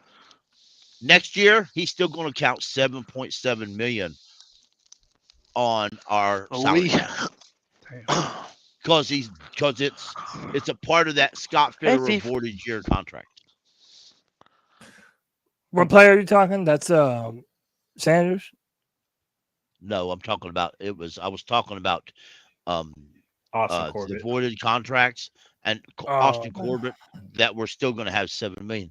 But I'll put it in the private chat, Cody, the link to Over the Cap where you can see, say, DJ Wanham's contract if you want to pull it up. It's I've been when I first saw that we extended him that way to get that cap, and we added 40 years to it. My heart literally fell in my feet, and I'm thinking, oh God, no. But then I thought, okay, he's doing real good. I need to take a breath. I need to wait till the details come out. So when the details come out, I was very well pleased with how they were wrote. It's really, really simple and easy to understand. Yeah, you did call that out, Pickle. I remember you and Chase said you're gonna wait on it to fully comment on it. Right. Yeah. Right. And what did y'all make of Troy Hill being cut? It's great. I think it's a great decision. I'm happy with it. I'm fine. Yeah. I'm fine with it. It's just we still need cornerback depth. Yeah, which we're probably still gonna get in the draft. Pickle predicted it. Well, but yeah, because Troy Hill on tape, Troy Hill's really looked bad. Which I said in the offseason, I said y'all putting too much heat on Troy Hill. That man 33 years old. He played a few good games coming off the bench. Y'all think you're going to start him beginning of the year? He ain't gonna make half a year. And I don't mean disrespect to him, but one thing I want to throw out there that a few names. Some of the beat reporters are talking about Charles Smith-Wade, who's got a lot more playing time. What about Jamie Robinson's? Jamie Robinson's been active on the depth chart. But I'm gonna be honest with you, folks. I'm gonna be really honest with you. In my opinion, I would bench both starting safeties, Xavier Wood and Nick Scott, and start the two young guys. Yeah. Robinson and Richardson would start henceforth because they can't, no matter what they do, they can't be worse than them dumb bastards. Xavier Woods. I'd rather have Jamie Robinson start, man. I've been waiting for that kid. Me too. I'll be fine with that. Right. A few names I'm gonna throw out there. I'm assuming everybody knows this, but I'm gonna throw it out there. Dane Jackson has been fully practicing, looking really good. So expect him. He can come off injury reserve anytime now. I'm expecting him to come off this weekend before Sunday's game. Also, they're really talking highly about Caleb Farley, former number 1 overall pick or former first round pick of the Titans. He's really looking good in camp, or in training, in practice rather. Both of these are young. We signed Dane Jackson, so he's a guy that can slide right in at nickel. So one of these options I think can replace Scott Hill. And I know a lot of people still love Troy Hill. And don't misunderstand this that I didn't like the guy. I just thought the guy was too old to be placed in the situation that he was in, but that's just life. And that's NFL life. You can't beat Father Time. Eventually it catches up with you, especially if you're a nickel corner. He couldn't tackle. He couldn't tackle. He couldn't coverage all that well. He was getting outrun by speed issues. I mean, There's just things that you can't help being his situation. And he really didn't play special teams, so it wasn't that you could keep him somewhere on special teams. So. I was one who actually liked his play last season because he showed heart out there. But yeah, I mean, you're right, Pickle, man. His tape's just been really bad this year, and with Dane Jackson coming back, like it's time to move on. He's just not playing well. I mean, what are the chances that we do see Farley or Charles Smith-Wade soon? Like, I would love to see the dudes out there on the field. But I mean, what is the I truly believe we're going to see him this weekend. I think for Dane Jackson, you'll see him after this weekend, and I expect you to see Caleb Farley at some point this weekend or next, because I'm hoping. Charles Smith-Wade's been active. He hasn't got a lot of snaps at nickel, but I think that's where they've been using Hill too much, but Evero knows Hill quite well, and I think some of these decisions that we're not using some of the young guys are Ivero's issues. I'm not trying to be mean. I know folks know I don't like Ivero, but I think a lot of that is sometimes as a head coach, you have to make the best decision for the team, even if your defensive coordinator don't like it, because the guy behind said vet that the defensive coordinator loves. Sometimes the defensive coordinator is too close to the said vet and doesn't see the sharks for the woman standing in front of him. Nonetheless, so that was a bad analogy, but there it is. So, yeah, a little bad. It's just one. If you look at this defense, though, guys, if you look at this defense, Ashawn Robinson's not playing, Clowney's not playing, Josie's not playing, Claudette Claris is not number 53 is not playing.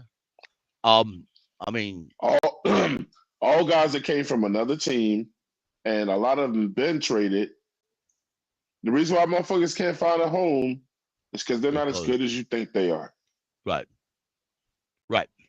We got a bunch of journeymen on our damn defense. I mean, yeah. If I'm gonna say it one last time, the team is filled with C and D players. You're right, and y'all got to remember this: what Twan just said. Nick Scott got cut by the Bengals and replaced by Von Bell for a reason. Yep. Yeah, I mean, Von Bell went back to the Bengals too. He did. So I mean, and Jordan Fuller. I know he's on IR, but even when he wasn't on IR, he looked like trash. He got cut by his other team by the Rams for a reason. Troy Hill got cut last year by the Rams and stayed on available free agent till we picked him up for a reason. Now, here's a suggestion. I think we are to cut Jonathan Mingo and David Moore and bring in Terrence Marshall Jr., who's available. Hey, so anybody offer that? Counter this. Let's cut Jalen Coker. Let's cut Jalen Coker. Bring in TMJ. Hey, get the hell out of here, Pickle. The reason why I said something stupid. He said I'm with it. I know the reason why I did that is because that's exactly what the Panthers have been doing on defense. We cut everybody else's trash. We cut somebody lets their dog go out in the yard and shit. We walk up, pick it up, paint it, put perfume on it, put it on a plate and say, there it is, that's your starter. And it looks pretty and he's great 20 years ago. That's exactly what we do. Just to play devil's advocate. Fans have to stop being fooled by somebody else's garbage. I'm done.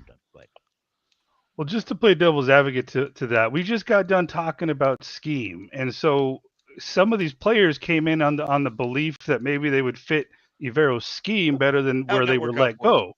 It hasn't. I'm not making an argument that it's worked out. I'm just making an argument that, let's just we gave it a shot. I think Ivero does need to go now. His scheme it's not fucking working. Right. I don't think ever. For me personally, well, let me comment on the on the trade schemes that brought up earlier. Miles Sanders, he got to go. We can offload him and he can chuck deuces. I'll drive him to the airport myself and help him get where he needs to get. Johnson, cutting Johnson, it's not a bad idea, but at the same time, we need that veteran presence for us to even get something with these wide receivers, just to get something going. And yes, I know we got Leggett. He's been doing well. Coker, he's actually been doing pretty well when you give him a chance to get the ball. And when he gets the ball, he can make something happen. Not all the time, but he can make it happen. Now, with the whole thing with us getting with the whole thing with Evero, this is my thing. Evero's defense is depleted. He knows it's depleted. He's trying everything he can with what he got. All right. I agree. We have to cut him? I don't think we need to get rid of Evero because it's not his fault that his defense can't stay healthy. It's really not his fault. I think we should go ahead, whatever we have missing. Hey, next man up. These young guys need to come here and get right on up and get their practice and get their play in, man. We gotta see what we basically gotta see what the heck they can do because we literally have nothing. We literally have nothing. Oh. We don't. And that's just me. I'm gonna be doing some teaching tonight. Yeah, I'm gonna be doing some teaching tonight, Cody. Then go ahead, pick one. I'm gonna introduce somebody. Okay, I understand what you're saying, Ed. I do, and I went a couple different ways here last several weeks because at first I come off as this hater that I hated Evero, and then I thought, now wait a minute, that's not what I'm trying to say. So here's what I've acknowledged it. Evero has 1 year left on his deal. Next year is it. I don't think he's happy here, period. I don't think he wants to stay here. Would you be? Well, no, I wouldn't. I wouldn't be. I wouldn't want out because he did try. The Rams offered him a job, and several teams wanted him to come for an interview, and he was turned away by the staff just said no. You can't go. You can't even go for an interview. But were they defensive jobs or were they head coaching jobs? They were defensive coordinator jobs. And that's the reason why they can't deny. That's what I'm saying. They can't deny a head coach job, but they can deny a defensive coordinator job because it's the same position he holds here. That's what I'm saying. If here's what I think is going to happen. I don't think they're going to come out and fire Evero. I think they're going to have one of them little meetings they have, and they say, dude, we need to rebuild this defense, but you're only going to be here 1 year. Either you're going to have to take a pay cut and extend your contract, or you can move elsewhere. Evero is going to be the smart guy and say, no, I'll go somewhere else. So then he's going to go. So they're just going to come out with one of them bland statements that says they've agreed mutually to part ways. That way, Evero goes somewhere else, or what they could do is what Denver did. Denver just told him he's welcome to go find him another job if he wants, if he can. Well, Pop and Bullets already told y'all. Pop already told y'all what's going to happen. I'm gonna let him speak for himself, but everyone was probably going to wind up with the Jets, and it's not a no-brainer who we should be going after. Yeah, no, I agree with that. I know who I want. I know exactly who I want, and I'll be honest, and I don't mean to hurt anybody's feelings. I really don't give a damn where Evero goes. Well, to me, it doesn't really matter because I don't think it's going to be here no matter what next year. But, hey, man, let me welcome in a friend from the Black Cat Panther Podcast, my man Poppin', back on the free-for-all. Poppin', what's up, dude? What's up with y'all, man? Y'all doing all right? Chilling. How you been? Hey, man, I can't complain. Doing well. Sure. Hey, man, again, we've talked about it a lot, but the main discussion of tonight's show is should the Carolina Panthers be looking to trade either Diontae Johnson or Miles Sanders? Is it even worth it for the amount that we would get back for them? Pop, I'll let you jump in on it, bro. What would you do in this situation? You said, I don't think they should trade Diontae, but I don't think you're going to get anything for Miles. I don't think anybody's going to offer you anything for him. They're just going to let you just either cut him and wait for him to get cut, and you just get hit with that on the books. But I don't think anybody's going to offer you anything for Miles Sanders. Now, if there was like a multitude of running backs that were down right now, then yeah, he'd probably be called on because he hasn't been used a lot. As far as Diontae, hopefully they're working on a deal right now. We know he's playing nice. I don't think he's as bad as George Pickens is as far as his attitude. He said several times he wants to be here. So, I mean, hey, I don't think he's that, man, I think he's a strong number 2. But that's just my opinion. So here, I have a question, Cody. So Canales and Morgan have both communicated very much like what kind of player they want on their team. They want dogs. They want people that fit their scheme. They want people who do everything that Johnson came in and they communicated right away, like, you're going to be our X. You're a wide receiver 1. So what kind of message would it send if they just trade him or Chuba, another guy who's been a dog? That's a good point. I mean, I just think it would send a horrible message. It would sound like they was talking out their ass and they didn't really mean that shit when they said it. Yeah. Well, I mean that's not the first time they've done it. I mean they've said that several times with other players. So I mean, Julius Peppers. I'm talking about Morgan and Canales, though. But I mean, to that point, you're talking about. They've talked about how they're going to bring in all these people and how they're going to have this dog mentality. But to your point, Diontae Johnson was one of the top 5 free agents that they got in the offseason last year. So if you bring him on 1 year and you don't pay him, that definitely devalues the location for other free agents, being that you know that you won't pay them past a year. And not only that, you got to think about. But we've been doing that shit. But you got Brady Christensen, you got Horn, who we should pay, Diontae, Chuba, you got who else we got that's coming up? It's like 5 players. There's 44 players on the roster right now that are coming to due at the end of the season. 44. Yeah, 44. Yeah, I mean, we ain't gonna keep all of them. It's just, but I'm just bringing up the list.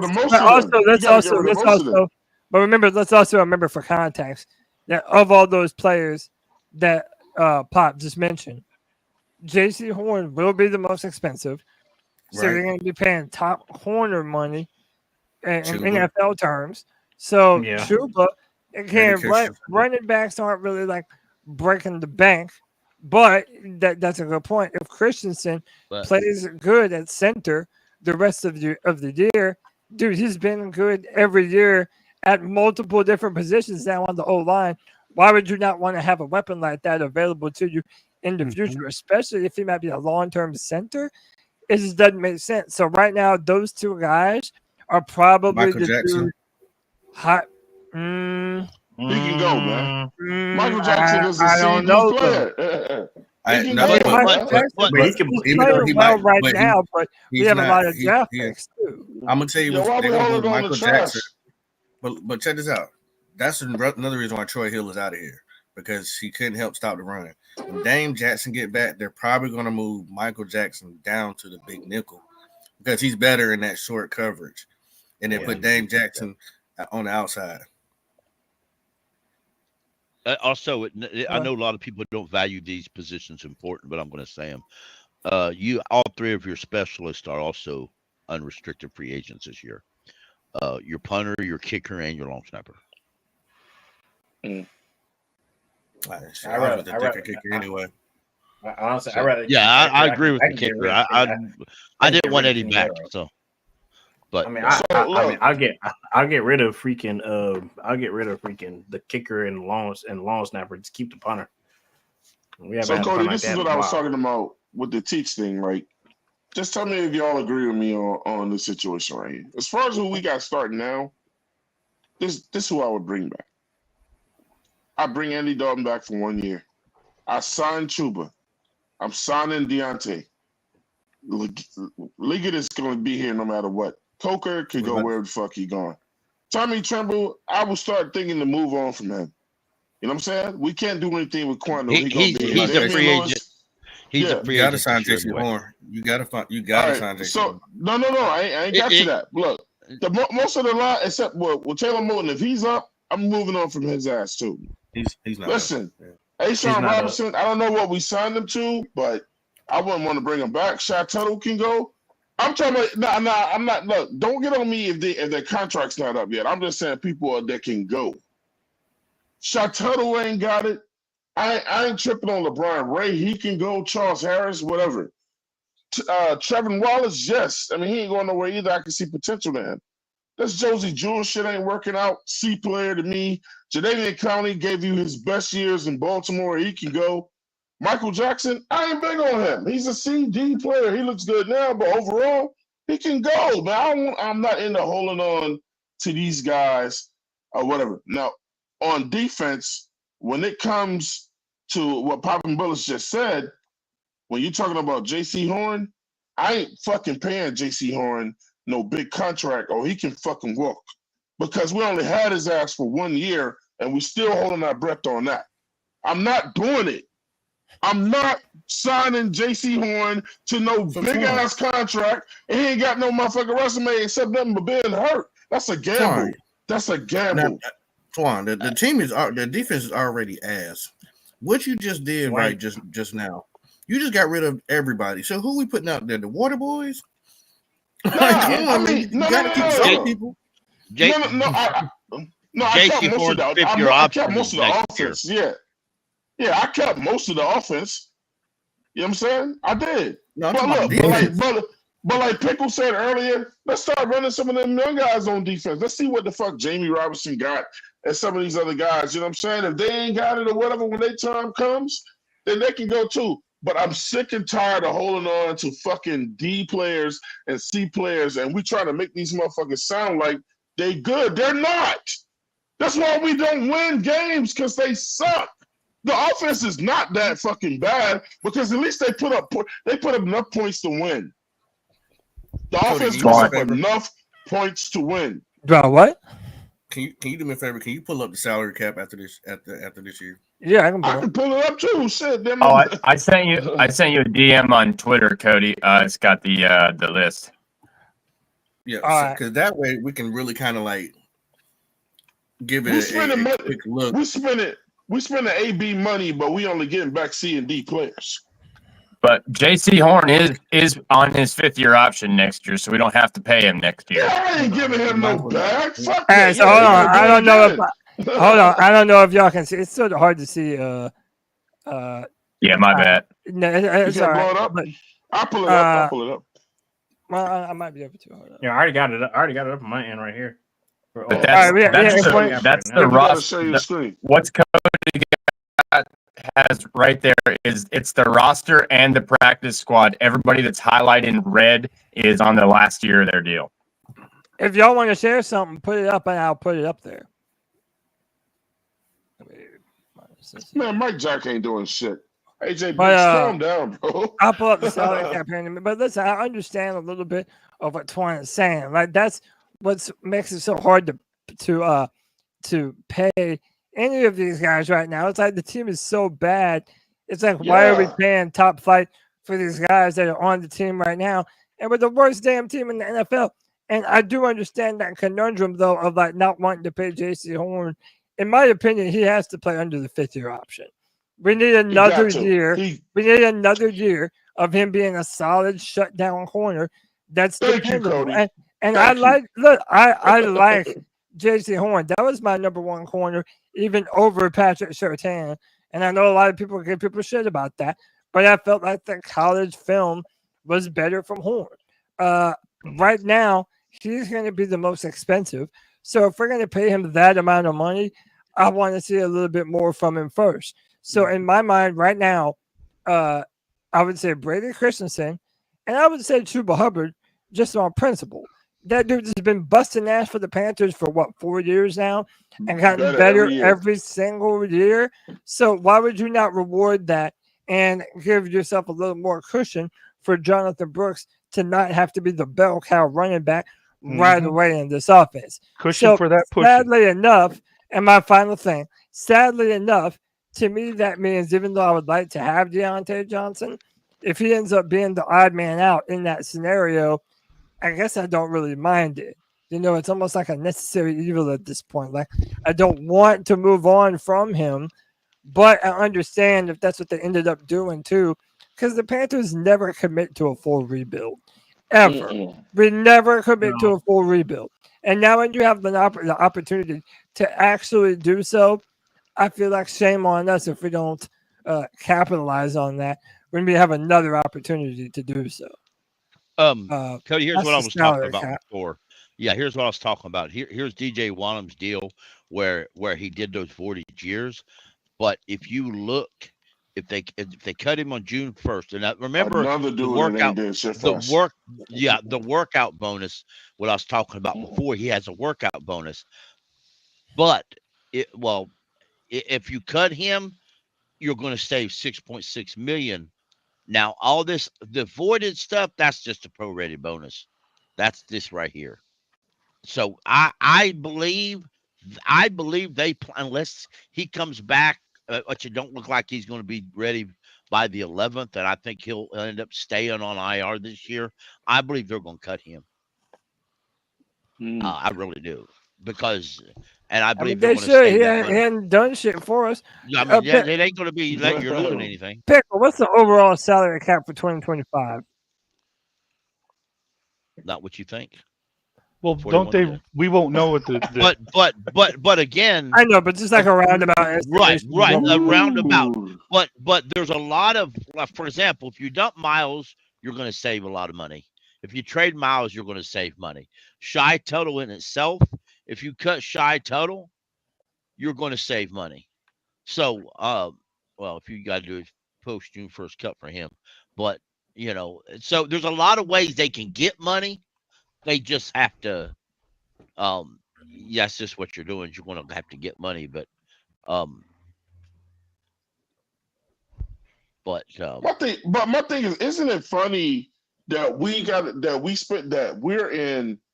we're having money issues, and somebody would say, "Oh, y'all must have a lot of number ones on y'all team. Let me go look at y'all roster."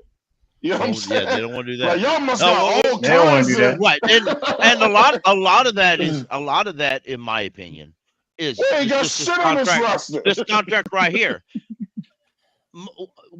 That our Bolton next contract year's that we're still cap hurting on is 7 on Austin Corbett, who's not on our roster after this season. Yep. Next year, he's still going to be $7.7 million on our cap. Counted See our what I'm cap. saying? We're still cleaning up, though. Yes, exactly. That's let me go back to that. I'm gonna show y'all that. Federer did a fucking number on this team. Y'all know we got a lot of dead cap. Right here's all that dead cap. Now look what they did though, man. Years ago, what Marty Hurney used to do. Marty Hurney used to break it down like Von Bell. He'd break Von Bell down into 3 years, and then that way he could have 3 years to pay him off. Well, Tillis didn't do that shit. Tillis said, "Fuck it, we're paying it all 1 year. We still next paying year, Bozeman? That's our dead cap. Next year, that's our dead cap right there. But everything's done after this year. Fuck. So you're saying after this year, people we're still paying. After right there's 2025. Go down. You don't have no. Right there's your dead money. Next year, you ain't got no dead money. Why? Because, but again, once they start purging the roster like they did this year, and they cut some of these guys that you don't want on this roster, they're going to pick up 30 to 40. Then they're going to start cutting folks like Shy Tuttle. So do y'all see now? Why I just said what I said? Yes. Pickle just showed it. That's why I said what I said. You cannot keep all these fucking bums on the team and re-sign them when you're trying to make room to get money to pay for some real players. And if you go by where it says base salary and you start looking, all these with voided years, for 100% certain those are deals done by Scott Fitterer, and that's why you heard Johnny Hecker. Exactly. That's how much we're going to pay him for not being here next year. Can I add just a little bit of an analytical side to this? Yeah, so the team is going to try to whatever cap that they get. I'm thinking it's going to be between 30 and 40 million. It could be less, could be more. But what I personally think. What I personally think is they're going to use that number and take 60% of whatever that cap is and use it to retain players. And the other 40%, they're going to use it to build the players. That way it's almost half, but they're going to show a little bit of leniency towards. So like my estimation, just guessing, honestly, 15 to 20 million in that range that they use for retention of players on the team per year. So who can they get down to fit that, and who is the odd man out? Also, I want to say, who just said that? Who was just talking? Kyle. That was Kyle. That's Kyle. Now, if You said that perfectly, bro. Yeah, you said that if perfectly. you look at Andy Dalton and Twan, you mentioned re-signing Andy, and I agree. If you re-sign Andy to a 1-year deal, just 1 year, this cap number that's near $3 million goes away to whatever you re-signing to. Right. That's why before he suffered that injury, I told folks that in reality is Austin Corbett. We should give Austin Corbett a 1-year deal just so we don't have to pay just so we don't have $7.7 million on our cap. I would. But you lost. I don't know. It makes sense. He suffered the same injury, or he suffered another season-ending injury. I don't know that it makes sense to re-sign him, but he's still going to count against your cap. So if he's willing to come in and maybe play 300,000, or exactly, because you bumped that 7.7 to 8. You bumped that 7.7 to 8, and then just keep him for the year. It costs you 300,000 to have a solid veteran center. You know. Well, yeah. I mean, whether he gets hurt or not. Right, you don't have to do that because there's a signing bonus, and that basically means he's already been paid that. So right, if you say the roster bonus. Right, if you say Austin, we're going to give you $2 million contract, stay 1 year. He said, "No, I don't want that. That ain't enough." So then he waits and he realizes he ain't getting none offers from nobody else. Right. He calls you back. He says, "Yeah, I'll do it. I'll play backup role." That means you're saving $5 million. Yeah. Mm-hmm. So that's how a lot of these guys are doing these contracts, because you've got to that's how some of this shit works. You got to finagle these contracts, and you've got to be able to, you can talk to yourself, and some of the Jadeveon Clowney, to me, and I know some people would disagree. To me, if we was to trade Clowney this year, bro, honestly, if only y'all. And by the way, I honestly don't think we'll get anything for Clowney. Even if we trade him just to offload him, I don't think we'll get nothing for him. This is last year, bro. But let me ask y'all. Hold on. Let me ask y'all this, right? So I put it in the description. Just how we were disappointed with Justin Houston last year for being this guy that had 10+ sacks, and he was going to be the guy, and then came in and didn't do shit. Like, at what point are we calling Clowney the next Justin Houston? Like, I know that there's not a lot of help on this team, but like, what has Clowney done for this team that makes it where everybody like panics when he isn't out there? That's why I didn't want him. And me and you talked behind the scenes, and before the season had started, and I said, "You said, hey, I just want our team to put points up, but how they couldn't retain people and people that let go." I mean, and people that walked away. I mean, I knew that this defense wasn't going to be absolutely nothing. It was going to do the absolute opposite, and which also makes me look at Evero a certain type of way, because it's like, okay, it seems like he can't evaluate players. He can, but it just look. Let me say something real quick, Pickle. I wasn't mad. I do understand people say you can't pay Peter and you rob from Paul, right? I think in football you can do that. I wasn't mad that we put all that money into the offense, because damn it, we had to start somewhere. You feel me? The offense looks much better than what it has been, but it can look even more. And look, y'all not gonna lie to me and tell me it don't feel good taking a loss, but we did put some points on the board. You know what I'm saying? So it's clear. It makes the loss not so bad. But listen, now we can fix the defense. It ain't gonna be fixed in a year. The offense is not completed either. You know what I'm saying? But at least we're able to put some points up on the board so you can start making some transitions. I'm looking at who's available coming up in 2025 and 2026. And no, I'm not looking at the very top of that damn list, because that's stupid. You just gonna wind up giving all your money away to a couple of players.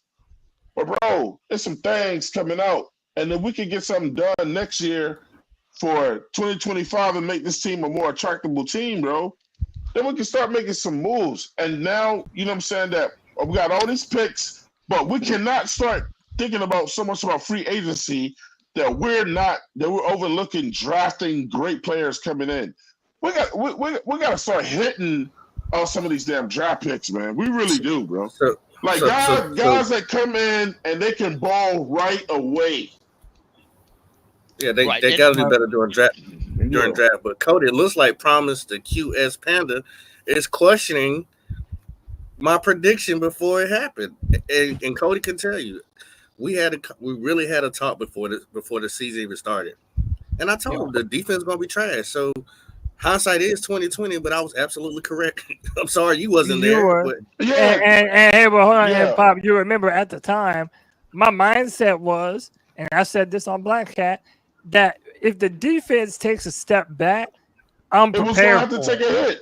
Right, but I also said that was under the assumption that this offense was going to be better with Bryce under center, and now that's done with.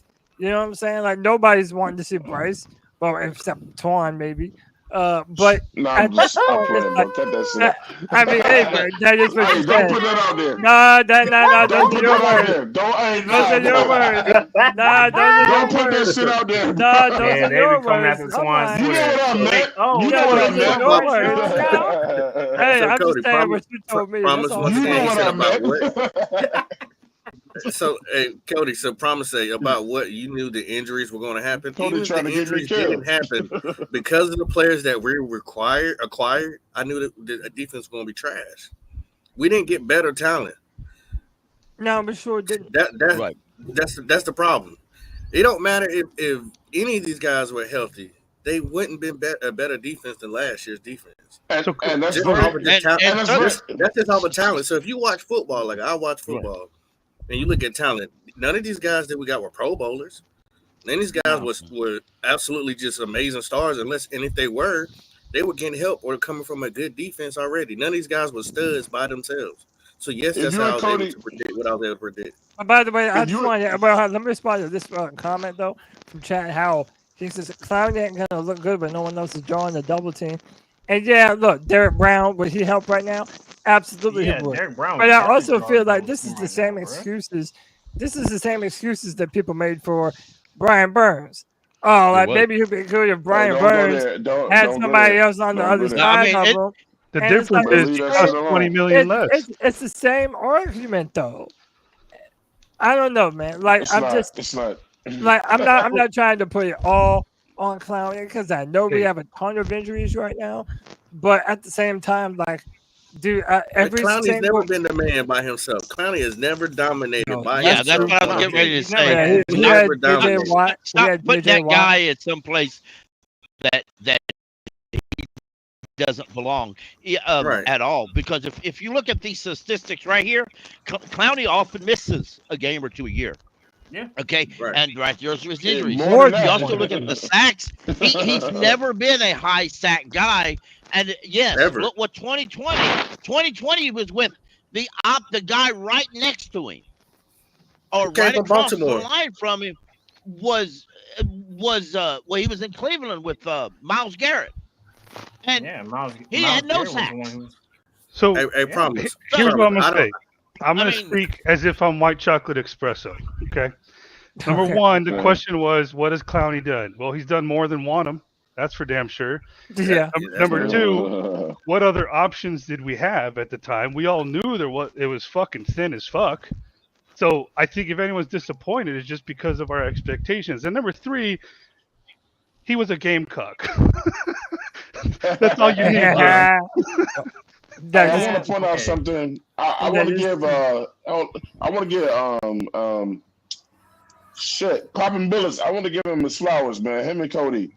Because the more I thought about that shit when they said it, man, like if we were going to build like that on offense, and I love these type of debates right here because it's more of great minds coming together and talking about something opposed to yelling at each other. But if you knew, if you saw us putting all that money on that damn offense, and Pickle related to it too, man, then you knew this defense was going to take a hit. And that's what I'm trying to say. And the thing is, let me add this to it. I'm going to let you go. And maybe it took a hit because they knew they weren't going to stay with Evero. Or why am I going to let Evero make all these defensive picks if he may go somewhere and do something else. You know what I'm saying? I just don't. Where I defer with Pickle and some others is I don't think you can put the shit on Evero because Evero wasn't working with shit. I mean, he was working with graveyard parts. You know what I'm saying? And then his best man went down. Before the season started. There are two players that did not sign with us that we brought in and competed and for bidding money. We actually offered them as much money as they got from their respective teams, but they choose the other team because they did not want to play in Evero Jero's defensive system. You should have brought their ass here then. and that's the thing. Go ahead. Easy Crip. I didn't say that Derrick Brown wasn't a Pro Bowler. I said the people that we acquired weren't Pro Bowlers. And once again, promise. I don't have to promise. I already got a co-signer that I predicted it to Cody. So you can say whatever you like. But I predicted it to Cody before the season started. After I seen the roster, I said, "Nah, this ain't gonna. The defense is gonna be trash." So I ain't got a lie, you know what I'm saying? But you can believe it if you want to, you know what I'm saying? Well, I mean, the amount of talent that I feel we have lost over the years on defense, bro. I mean, like, look at Frankie Louvu. We haven't even gotten into this Commanders matchup yet, but dude, Frankie Louvu, look, that was the guy that Carolina wanted to bring back. We wanted to bring Frankie Louvu back. He didn't want to come back. And he said, "No, man, I'm going to play with this. Did not want to play in this 3-4. Did not want to play in this 3-4. Well, actually, the main reason why did he not want to play in the 3-4, or did he not want to play for Evero? Maybe both. Maybe both. Maybe both. I don't think it was maybe both. Maybe both. Go ahead. What? That's the only defensive Evero runs.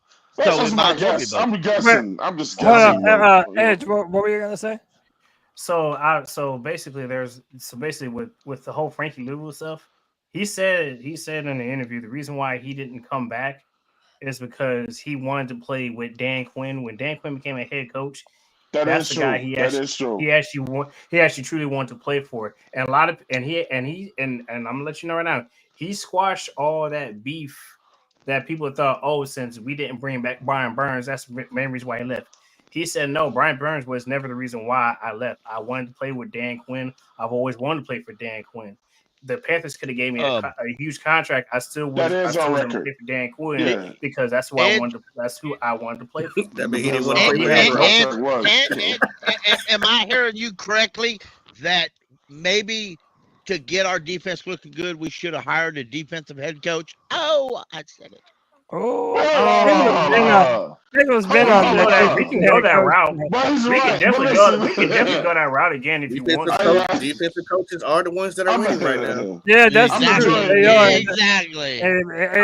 We can go that route, Pickle, if you want to. We can definitely have been on that for a long time now. I've been hitting that route all couple weeks now. Hey, let me welcome Anthony back to the show. What's up, Ant? What up? What's going on, boys? Well, look, man, let me say this before Ant starts. If I want to play for listen, if I'm playing for Poppin' Bullets and I'm like, damn, man, me and Pop got a great rapport, boom, boom, boom, we ain't winning now. You know what I'm saying? And then I see Cody come on the market and Cody's like just got the DC job somewhere else. But I'm like, oh, man, look, I feel like Cody going to bring the best out of me. I ain't leaving because I don't like Pop. No, yeah, I'm just leaving because I think Cody gonna bring out the best of me. It ain't no beef. It ain't no beef. Yeah, bro, he's just trying to go, but it can be a part of a winning culture and a winning football. Well, team. It's not. Well, it's not just that. Just everybody thought that's the reason why we didn't bring back Hassan Reddick because. That's why we didn't bring back Hassan Reddick because we were too focused on Brian Burns. And that's another reason why people thought that we didn't bring back Frankie Louvu was because we let go of Brian Burns. Like it had nothing to do with that. Right. He just wanted to play new agents. The reason why he had to get new agents, man. His old agency dropped him because he was losing too much money. What's the famous agent that everybody had? Rosenbaum. Well, he fired those motherfuckers. Yeah, with Drew Rosenhaus. He has Drew Rosenhaus representing him. He went to. They're gonna try to. He's gonna get his contract. He's gonna get a job quick. They're gonna try to trade him before the deadline.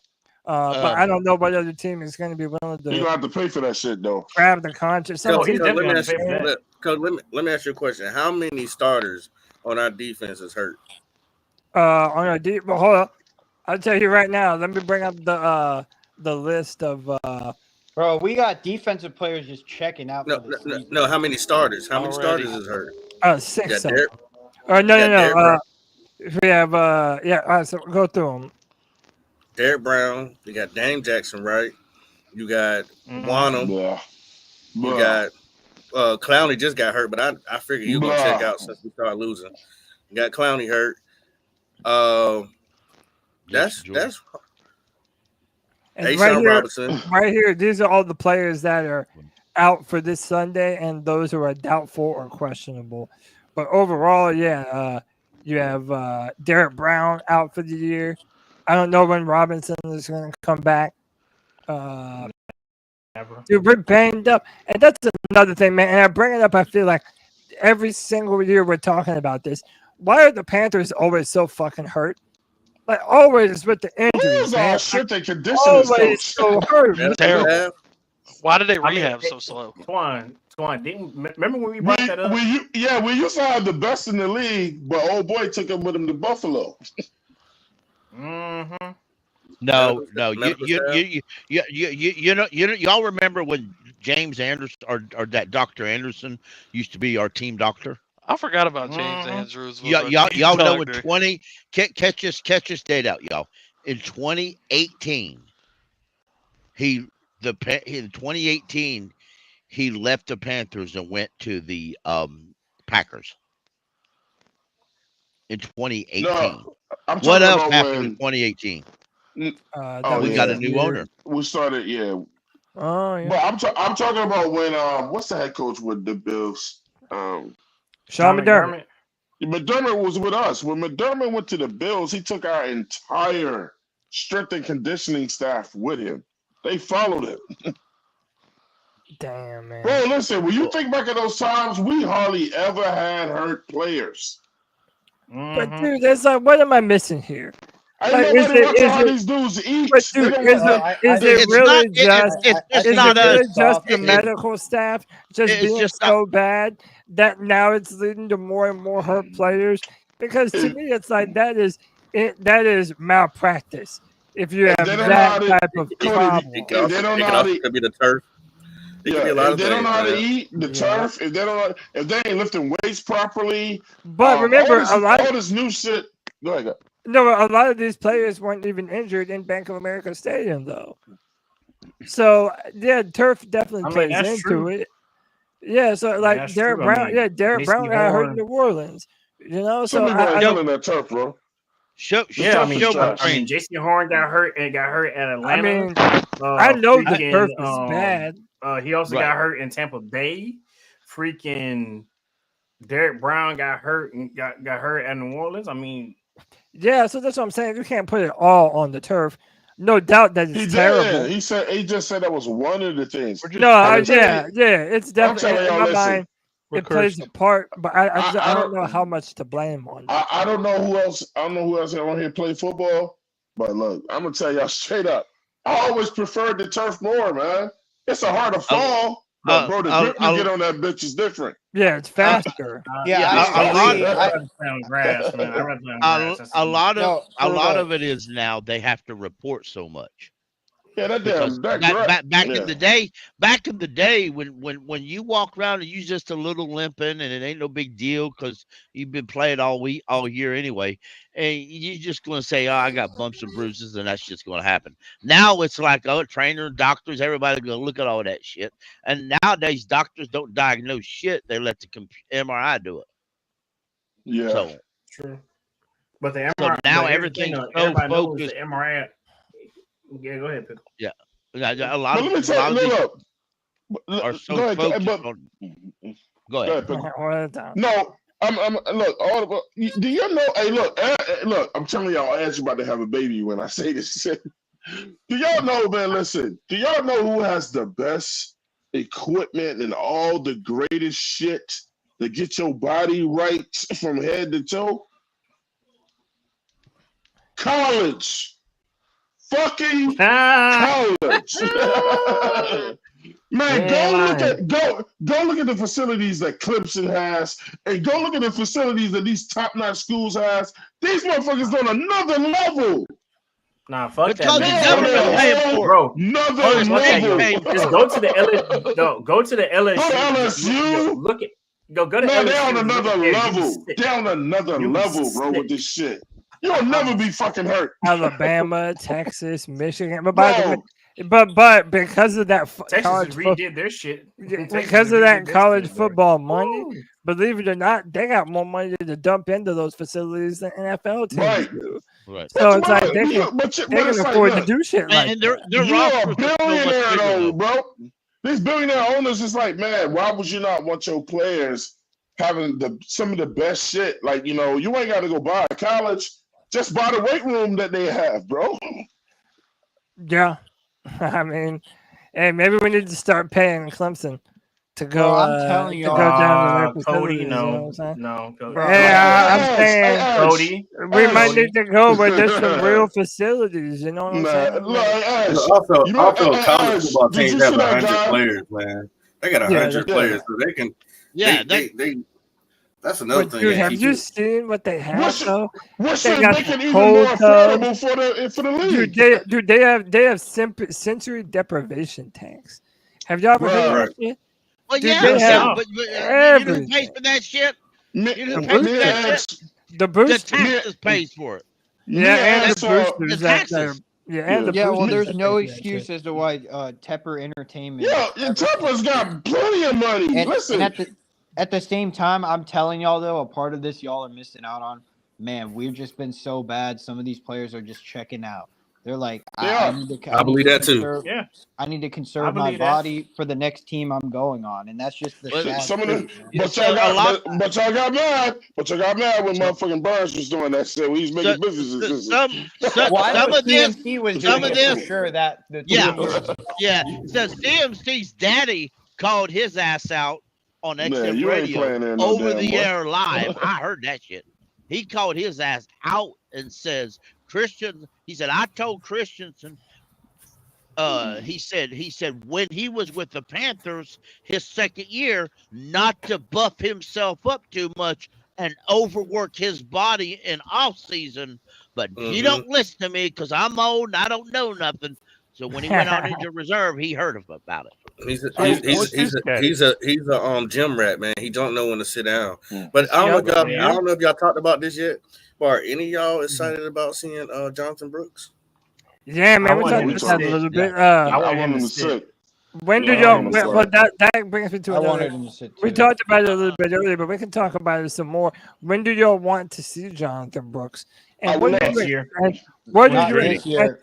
what are you expecting from him? Listen, we're gonna see him. They already have him back out at practice doing drills and shit. You're gonna see him this year. You have to see him this year because they got to figure out what they're gonna do with Chuba or Miles Sanders. He hasn't played in a year. Man, that shit is the easiest shit to figure out. Man, Sanders he hasn't played in a year. He's fully recovered. The guy wants to play. He's been very patient. That don't mean we need him out there.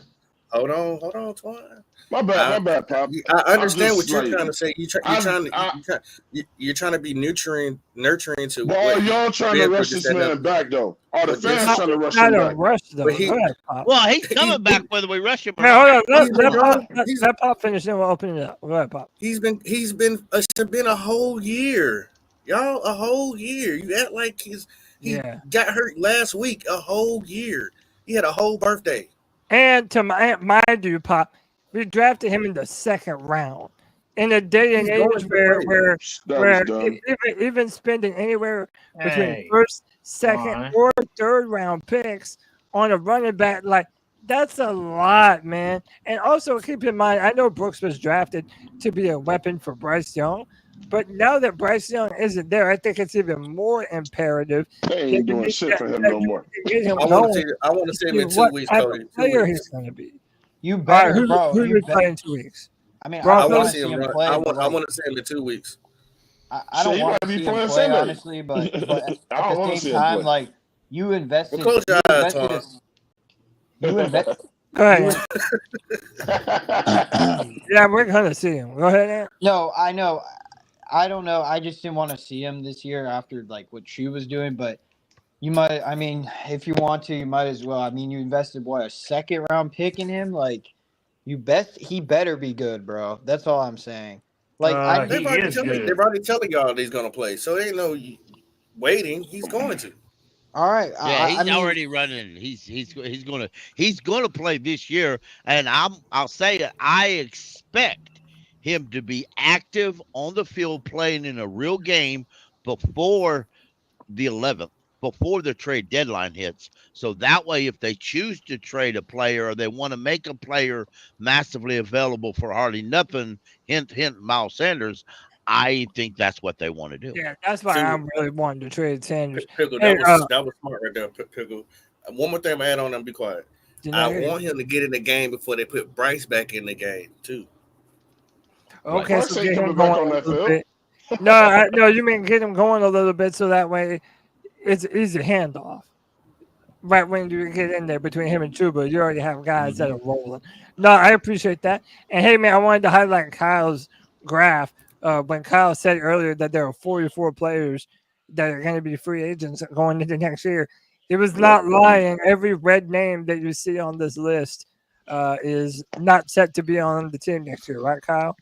Yes, sir. Right. Yeah, so that's a lot of names. You should be looking for 44 more people, too. That's a lot of names. So, I mean, it's a lot of names. Yeah, I mean, but there's really, 10. There's 10 good ones. I feel like there's 10 good ones. Yeah, but dude, listen to these names though: Deontay Johnson, Tommy Tremble, Ian. I know a lot of y'all don't like some of these players, but whatever. These are players that have played meaningful snaps for a long time. Tremble, Ian Thomas, Chuba Hubbard, Andy Dalton, Austin Corbett, Brady Christensen, LeBron Ray, Deshaun Williams, Shaq Thompson. Hey, little guy, I just did this. I just did this. I'm just saying though, man. This is. I haven't heard this list yet. What we're talking about when we're saying that we have to fucking, it's time to draft good players that are going to make a meaningful impact. Hey, look, because if you're not doing that, then this is going to continue to hurt us more and more, big guy. So look. That third row, that fourth row, and that fifth row, right? You can go ahead and stretch all those red ones. I'm talking about coming from top to bottom. You can go ahead and stretch all it was 1, 2, 3, 4, 5, 6, 7, 8, 9, 10, 11, 12. You can stretch all of them. You know what I'm saying? And then figure out who you want to keep between those first two teams, bro. I mean, listen, I would trade Miles Sanders, keep Jonathan Brooks, break off a little bit for Chuba Hubbard. Sorry, Blackshear. Sorry, Mike Boone. You know what I'm saying? Sorry, Ian Thomas. Later. Good to know you. Yeah. Thomas. Right. And one thing about this list that I think is glaring is y'all realize at the end of this season we'll have one tight end on the roster. That's right. Jadeveon Sanders. So it's by natural circumstances or planned circumstances, however you choose to look at it, they are going to rebuild the tight end room. But now, do you see how it's understandable to want more draft? Hold on, to want more draft picks for Diontae Johnson and Miles Sanders. When you might not have an opportunity to keep those guys. More. No, hell no. No. We have a lot of players. That's why it doesn't matter because okay, how many times has a fifth round pick been worked out for the Panthers? Well, it doesn't. We need to stop. I mean, it does matter. We have two of them this year. We have an extra shot. That's just giving the team such low. Oh yeah, so we're gonna keep like a bum like Miles. Now, if their contract's up, that's one thing. But some of these folks' contracts are not up, and they may be better. They may be better than somebody that you're going to draft in the 5th round. Yeah. Stop taking bullshit picks. Some of these guys. Pickle, I ain't trying to call you out, but who would that be? Who would that be? Who would you say is better than a 5th round pick? Well, it depends on what 5th round pick we got. The reality is this team is to just be honest with you, I'll point a guy out right now. That Demonte Richardson, the undrafted rookie that looked pretty good in camp. I would start him. Yeah, I would start him over. Now I'll just use the past as reference. We spent a 3rd round pick a couple years ago on a safety from Tennessee. Demonte Richardson looks about a lot better than that 3rd round pick did. You know, to be bluntly honest, using the past, because I'm not looking to the draft yet. It ain't happened yet. I would keep I would keep that Jack Plummer dude over some of the quarterbacks that we've wasted 3rd round picks on. But if you could get a better quarterback than him, wouldn't you let his ass go? We will get a better cornerback. But guarantee me you're going to get a better quarterback. Yeah, we got to see it first. Guarantee me that. I'm not saying you can't. Cornerback. I'm just saying quarter. I know. It's a look. I got a wild take for it, but hey, listen, we already have everybody in here. We might as well just jump back into that discussion. How long are we talking about Bryce Young being a backup versus being a starter? And in order to start this segment, who else to have the input on from anyone other than the man G Baby back on the free for all? G Baby, what it is, bro? When is Bryce going to see the field again, bro? If ever or ever. Y'all can hear me, man? Yeah, yes, sir. G's been. Hey, what's good with my motherfucking dogs, man? What's good with you ugly motherfuckers? Hey, we chilling. Man, man, just being a dad, bro. Taking care of a family, man. Just. Hey, man, tell me about Bryce, man. Let's get right G, baby? Hey, what's good, Swan? What's good with you guys? What's wrong with Bryce, G, baby? Ain't nothing wrong with that nigga Bryce, man. Ain't nothing. All right. Damn, tell me Ain't about nothing it. wrong. Ain't nothing wrong with Bryce, man. He's emotional. That's a good one, bro. That was a good one. I don't know, man. This is by far the worst roster I think I've ever seen as a Carolina Panthers fan. It's worse than last year. Yeah, I agree with you, G. The defense is the worst defense I think I've ever seen. The offense is worse than last year. The offense? Hell no. Because Bryce don't play defense. Yeah, we actually hold on. We're losing these games because of defense, player. Defense wins championships, and this is by far the worst defense I've ever seen in Carolina Panther history, bro. And that's fact. He asked you about Bryce. But Bryce ain't in the game, bro. This has nothing to do. Bryce hasn't played in a few games. This got nothing to do with Bryce Young. We're talking about the Carolina Panthers as a whole. This team is trash. Ask you about Bryce. There's nothing. We ain't talking. Bryce ain't even playing right now. I ain't got nothing to say about Bryce. I'm talking about what I've seen the past few weeks on the field is complete trash.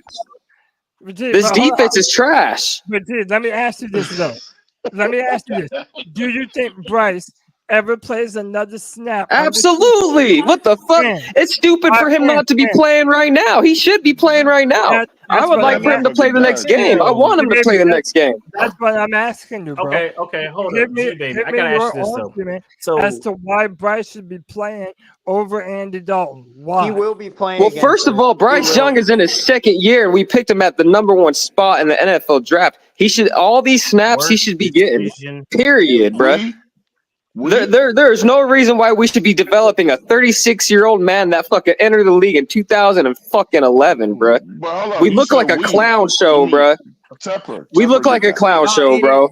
It's bullshit because like you're losing these games by like 18. The coaches didn't want Bryce. I don't even like. I think we're gonna see Bryce again. Even what are y'all expecting to see from Bryce? So this my thing. If I could chime in real quick, it's so selfish of us to sit here to pull for one person who cannot do their job the right way for people to lose their jobs.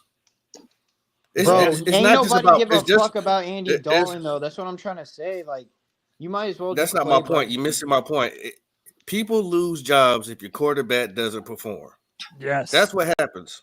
So you may be not a father yet. You know what I'm saying? You may not have to pay a mortgage and take care of your kids and keep moving them around. People jobs are on the line where Bryce Young doesn't play correctly. So is that fair? Just because Bryce Young can't do his job, or is it doesn't matter what happens to anybody else? No, I get what you're saying. That's why they put in Dalton to evaluate players. Thank you. I mean, gee, if you trade Yeah, Diontae so they can Johnson, meet what are their you trying to incentives. tell me here? Hold up. If you trade Diontae Johnson, what message does that send? Are we tanking? Like what I'm not message? talking about Diontae Johnson. I'm specifically talking about Bryce. Well, no, let me hold on. Let me pick it back on what. Time out, bro. Bryce Young hasn't even played, bro. Bryce Young's name shouldn't even be in your mouth right now, bro. Hold on, G. That's what he's saying. That when Dave Canales made that decision to bench Bryce and put in Andy Dalton, he did that for the morale of the team. Bro, I don't believe. Bro, he did that to save his fucking job, bro. Nah, bro, he got cold. No. Dave Canales needs to stay off the fucking internet, bro, and social media, bro, because he started listening to the fucking social media and the main media and all that. Dave Canales, bro. It was the worst decision he made was benching Bryce Young because that's Tepper's boy. G. You don't go against the grain. You don't go against Tepper, bro. You don't, bro. I don't even know if Bryce Young can make every throw that Andy Dalton can make. Bro. Dude, Andy Dalton, we are 1-5 right now, bro. The season is over. The season is over. The only thing we should be doing is developing Bryce fucking Young right now, bro. The season is over. And in my opinion, Jonathan Brooks shouldn't even play, bro. He shouldn't play. He's coming off an ACL injury that happened towards the end of the season, bro. I don't know why we're even rushing Jonathan Brooks back. I want to say this. It doesn't matter where we drafted him, Cody Lack. It don't matter, bro. Whoa, time out. You saying it don't matter where we drafted Jonathan Brooks? We don't play this man because he has an ACL injury. But you yes, bro, you protect that man. No, bro. We invested a lot in Jonathan Brooks, bro, and he's got that home run ability, bro. There's no reason to. No sense. Hang on. 1 second. He overthrows and underthrows a player from back-to-back plays. He can't throw the ball down the goddamn field. He can't see the lanes. This man had open holes.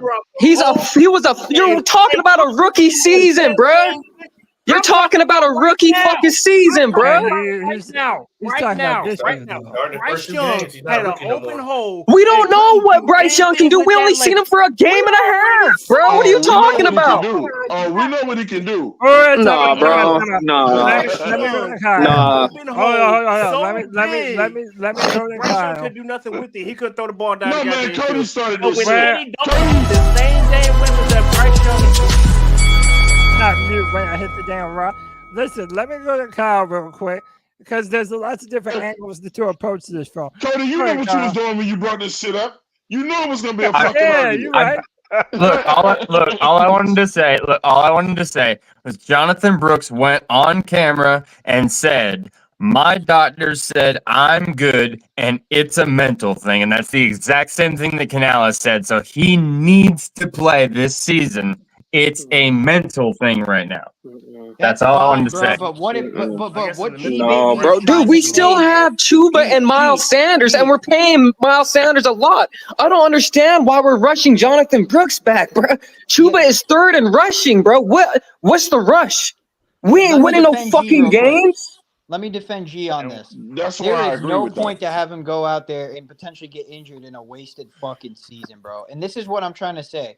If Canales really if Canales' job is on the line and that's why he started Andy, bro, then we still got issues that we can't. I mean, we can't do shit about. But how would his job be on the line? I've been quiet. No, his job should not be on the line by any means, bro. Yeah, I mean, he inherited a bad team. The fucking running back takes reality. He was the wrong running back. All right, hold on. Pickle and then Christian. Go ahead, Pickle. I think reality, and a lot of some fans of players, and that's okay. Reality is when Bryce was playing on the field, there were open guys. And when he would go to the sidelines, he would have chats with his teammates.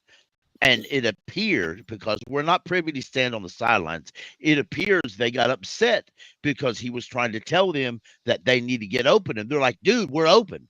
Now, granted, there's a difference between college open and the NFL open. And apparently Bryce wasn't seeing that correctly. So David Canales made the decision. He didn't make it by himself. He went to Dan Morgan. All three of them walked into Tepper's office and told Tepper what they were going to do. And Tepper said, okay. So they walked that, and that's what they did. They benched Bryce. Now, one of the reasons that benefits they did this is because whether we like it or not, this entire season wasn't solely just for Bryce. We had Xavier Legette. We had Jatavian Sanders. We had other people that we had to see how they were developing. That's part of development. This is what we had to do, and they did that. We also had to see if this offensive line we put money into, if they were really that good. But Pickle, can you talk about the defense though? The fucking defense, bro. Can you talk about Ibero and this weak ass, sorry ass defense? The defense. If it's up to me, I would escort Ibero out of it at the end of the year. And I would revert right back to a real defense called the 4-3 defense. I would dare to say there's probably only, just the top of my head, maybe 3 or 4 guys I would bring back. The rest of them, I wouldn't even give them the key card to get. Come on, Pickle. You know the 3-4 defense is a real defense. You just gotta have a lot of good. Bullshit. The Panthers have been to the Super Bowl twice. No, I'm not saying it's a good defense. Both times they were a 4-3 defense. But listen, we don't know how to draft linebackers. We don't. Outside of Luke Kuechly, I'm tired of that. We don't know how to draft linebackers. Wait, hold on. He ain't got players.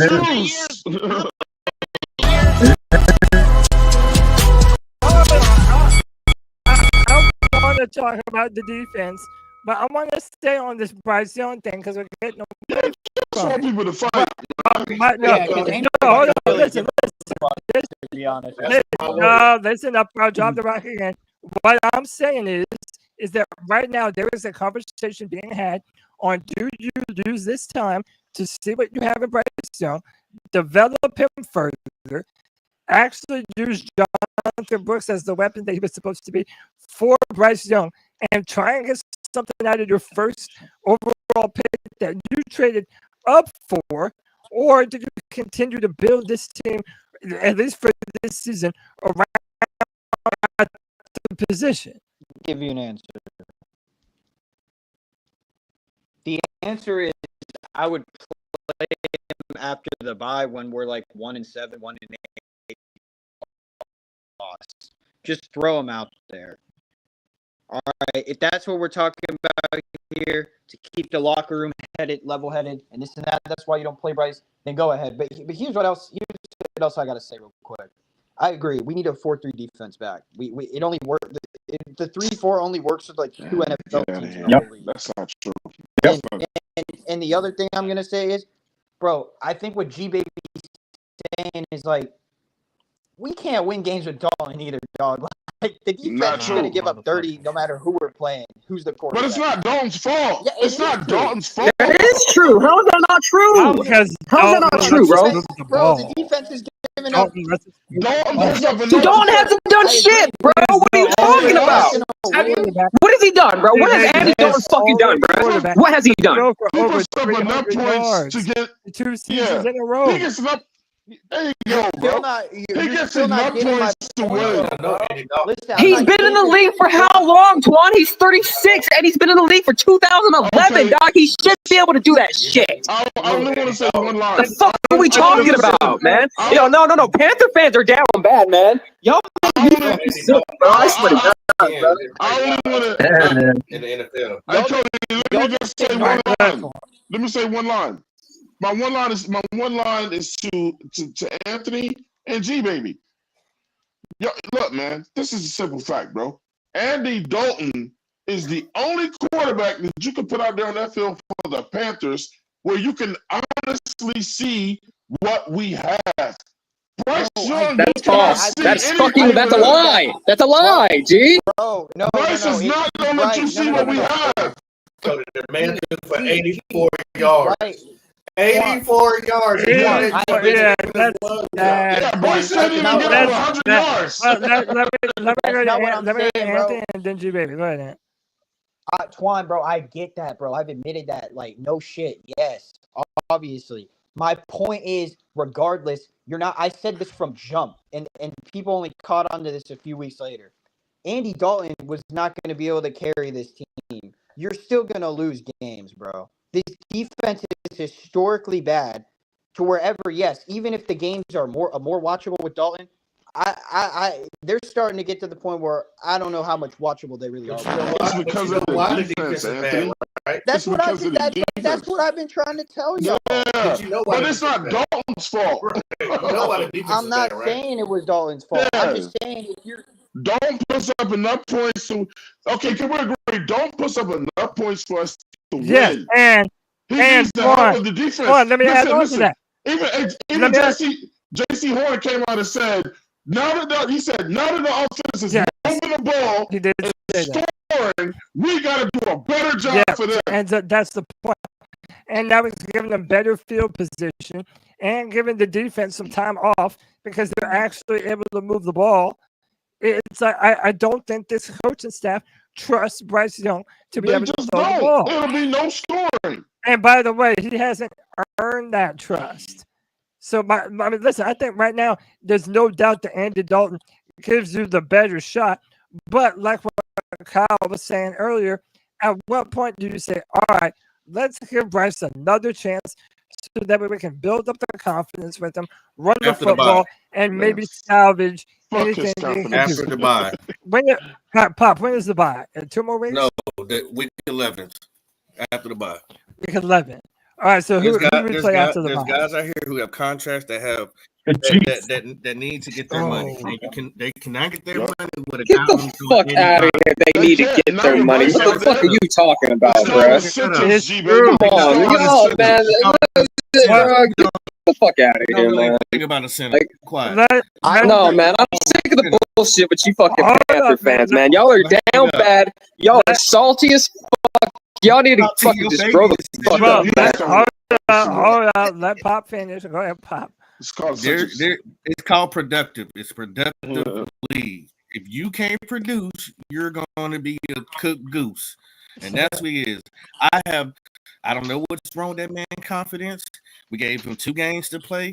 His very first throw, interception. So whatever it is, he needs time to sit. If you care about him so much, you shouldn't be upset that he's sitting and learning, right? For your baby boy. Let him sit. If we're out of the playoffs or whatever it is. We're out of the playoffs right now. We ain't doing shit this season. What you mean, bro? Yeah, this season's over. This season is over, bro. This season's over, man. By week, he can come on in and show. Let's see what he's learned, because we all the way out of it now. But you can't win. You can't, bro. You cannot put a quarterback out there that's only throwing 85 yards a game, and people got to hit their incentives. You can't. Hey, Anthony, bro, y'all ain't listening to me. This is what I said like 5 minutes ago. I said just put him out there after the bye when the season's over. Let me ask, Anthony. Well, actually, can I ask you a serious question, Anthony? And this is a real question, Anthony. Do you think if you were a member of the Carolina Panthers, right, and you were in that locker room, how many players would listen to you when you said, "Look, I think we should put Bryce back out there"? How many players, not us, fuck us? How many players do you think will say, "Yeah, we should have put him back out there"? Fuck us. Hold on, Twan. Is your ass a part of the 53-man roster? Are you in that motherfucking locker room? Do you got friendships or relationships with these niggas, G? Because you don't know that shit either, G. A few minutes ago, we talked about players checking out. If the players are already checked out, it doesn't give a damn what they want or what makes them happy. Exactly. They're already checked out. So miss me with that bullshit. Wait, everybody, Everybody, time out. The answer I give you. Hold on. The chat room is saying we're having some audio issues. They're like everybody's lagging out. Let me check the stream real quick. On my end, we're good. Chat room, y'all let me know if the audio is fixed. If I think anybody's maybe checked out, it's on the defense. I think Streamyard might be messing up. Let us know if it continues to do it. Who was going? Anthony, I think was. Well, Pardon Quan, me. my answer is I wouldn't even ask that or say that because that's above my pay grade. Got you. But listen, it's not the offense that's checked out. And that's what Pop was trying to say. If it's somebody checked out on the team, it's the defense. It's members of that Clowney might be checked out, but he's part of the problem. All them other guys on that defense might be checked out, but that team is banged up. We don't have no talent over there. That damn offense ain't checked out. They ain't checked out. We need to check No, out. and listen, I know we've been hating on Evero and his scheme's not good, but he was given a pile of shit. I ain't hating on Evero. He was giving us a bunch of bullshit, man. I am. I hate on him all day and enjoy doing that. Motherfucker, they gave him all used, beat up car parts. Listen, they saw what you did last year and thought, you know what's so crazy? Well, he bragged like hell he can make a Corvette out of that new car, out of them old car parts. Now he tries, he can't do it. Maybe he shouldn't claim how good he is when he ain't that good.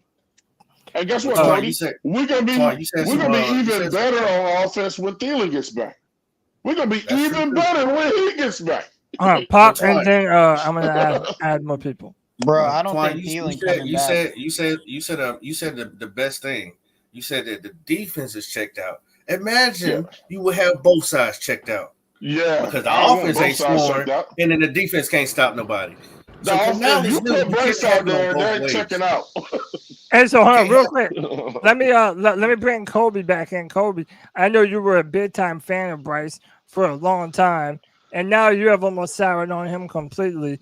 Would you prefer to give him another shot, or are you ready to just roll with Dalton for the rest of the season, or even maybe give him a few more games and then go to Bryce? I'm gonna hold out as long as I can. Can you hear me, Cody? Yeah, loud and clear. I'm gonna hold out on Bryce unless something happens to Andy, just because of how much grace I gave Bryce last year. After a month, I shut it down and said, it's gonna be what it's gonna be. He's a rookie and all that shit. But for him to come out worse than what he put out there on the field last year, that just broke me with him. Like, I'm done it over, Bryce. I'm sorry. I wouldn't even let that motherfucker. That's a real Panther fan right there. That's a real Panther fan.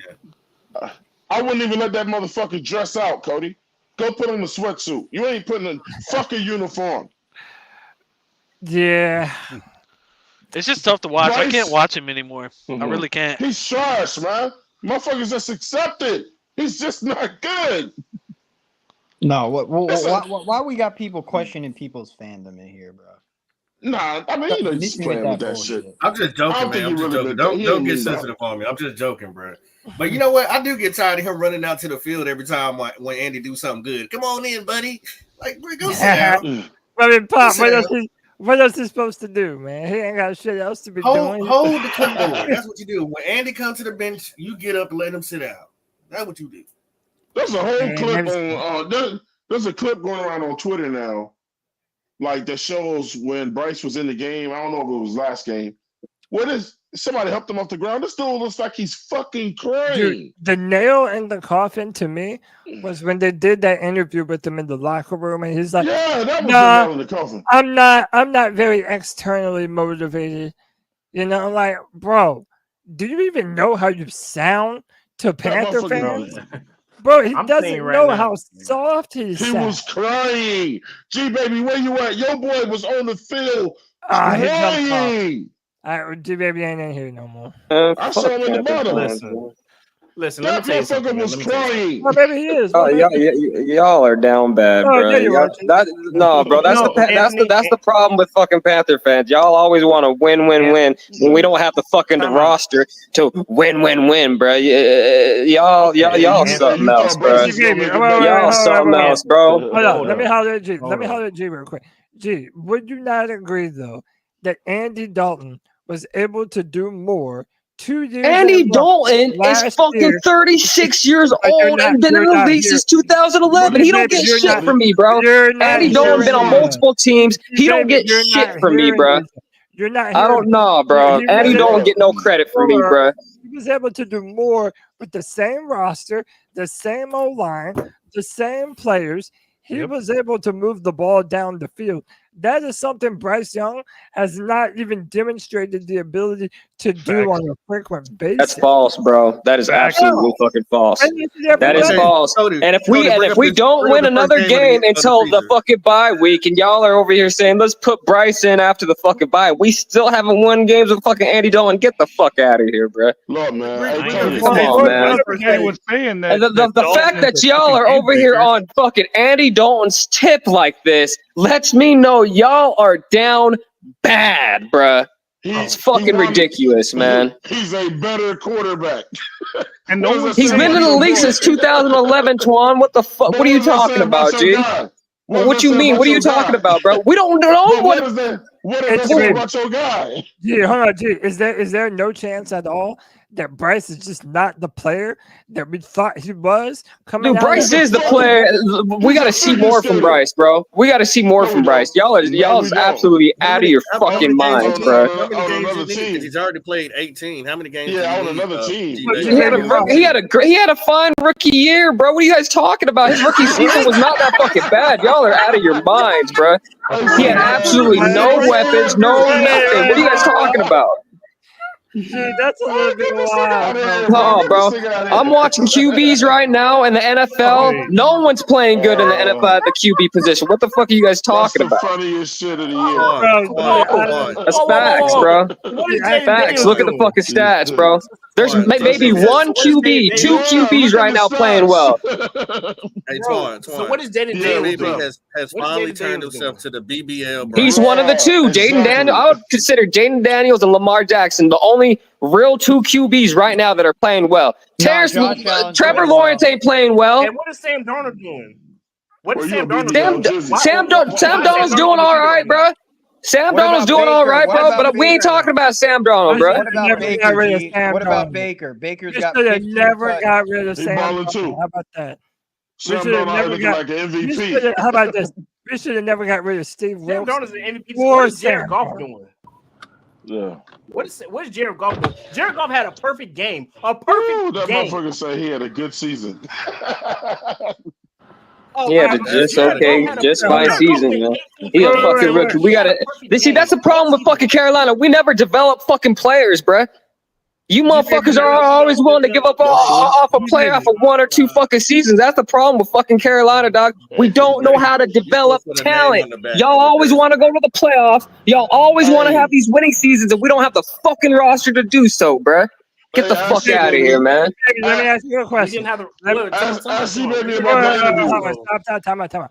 G-Baby, do you agree? Even if you think Bryce is salvageable and he is still the future, that's fine. But can you not agree that Bryce has the future of selling popcorn? Yeah, bro. No, bro. No, bro. No, bro. No, bro. No, bro. No, bro. I call that man. Nah, man. No, I haven't seen shit from Bryce for me to be like, no, Bryce, nah, bro. Dave Canales fucked up. And Dave, hey, a message for you, Dave. You better not lose 2 more games, bro. Dave Canales, you better not lose 2 more games. Gee, no one's firing Canales. No, I don't want Dave Canales go. But Tepper is looking at Dave Canales crazy right now, bro. I'm gonna be honest. You still can't win games with Andy Dalton, and you wanted to switch to Andy Dalton, and you still can't do it. Come on, bro. Stop. Jimmy mad because Canales said, "I'm not fucking with your guy." I don't give a fuck what Dave Canales says. Dave Canales is about to lose his job. I'm gonna be honest. Yeah, he is, bro. Dave Canales is about to lose his fucking job, bro. No, he's not. Yes, he is, bro. Dave Canales goes 1-9 into the bye week. He ain't gonna lose his job. Dude, they're not gonna fire Canales after 3 years in a row. Dave Canales is gone. Dave Canales is gone, bro. You don't know what this buffoon owner, bro. Every option's on the table for real. Like you don't know. Like he could do anything. I'll take your money too. You want to take the bet?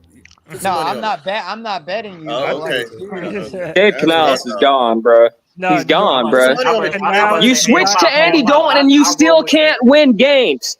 You're gone, bruh. One You can't game. score points with Bryce. Period. When you got a good baby, defense. you just said the defense was We're terrible. 1-5. You guys are hold on, time out. You guys are congratulating Andy Dalton for winning one game. G baby, you just said that. Man, y'all are fucking Bryce Young, bro. Nah, man.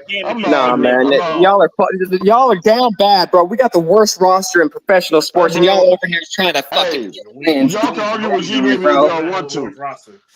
Y'all can argue with G baby if y'all want to. The Saints have a worse roster than we do.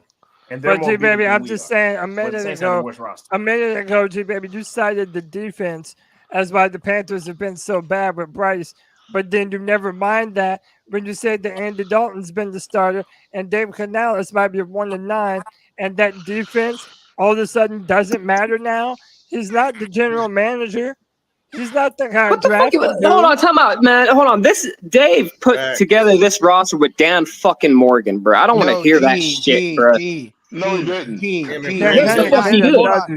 This is what I disagree with. They did put together them draft picks. Hey, I like the draft picks. I'm actually high on Dan Morgan's draft that he just had, bro. This roster is where it's at because of Scott Fitter and David Tepper's incompetence. We got a lot of Scott on this team still. It is not because of Dan Morgan and Dave Canales. I was just throwing that out there. You don't know what's going to happen with the owner. We still got some Ron Rivera. We still got some Ron Rivera on this team. Hey, Ron Rivera's defense was straight his last year until I miss Ron Rivera, Twan.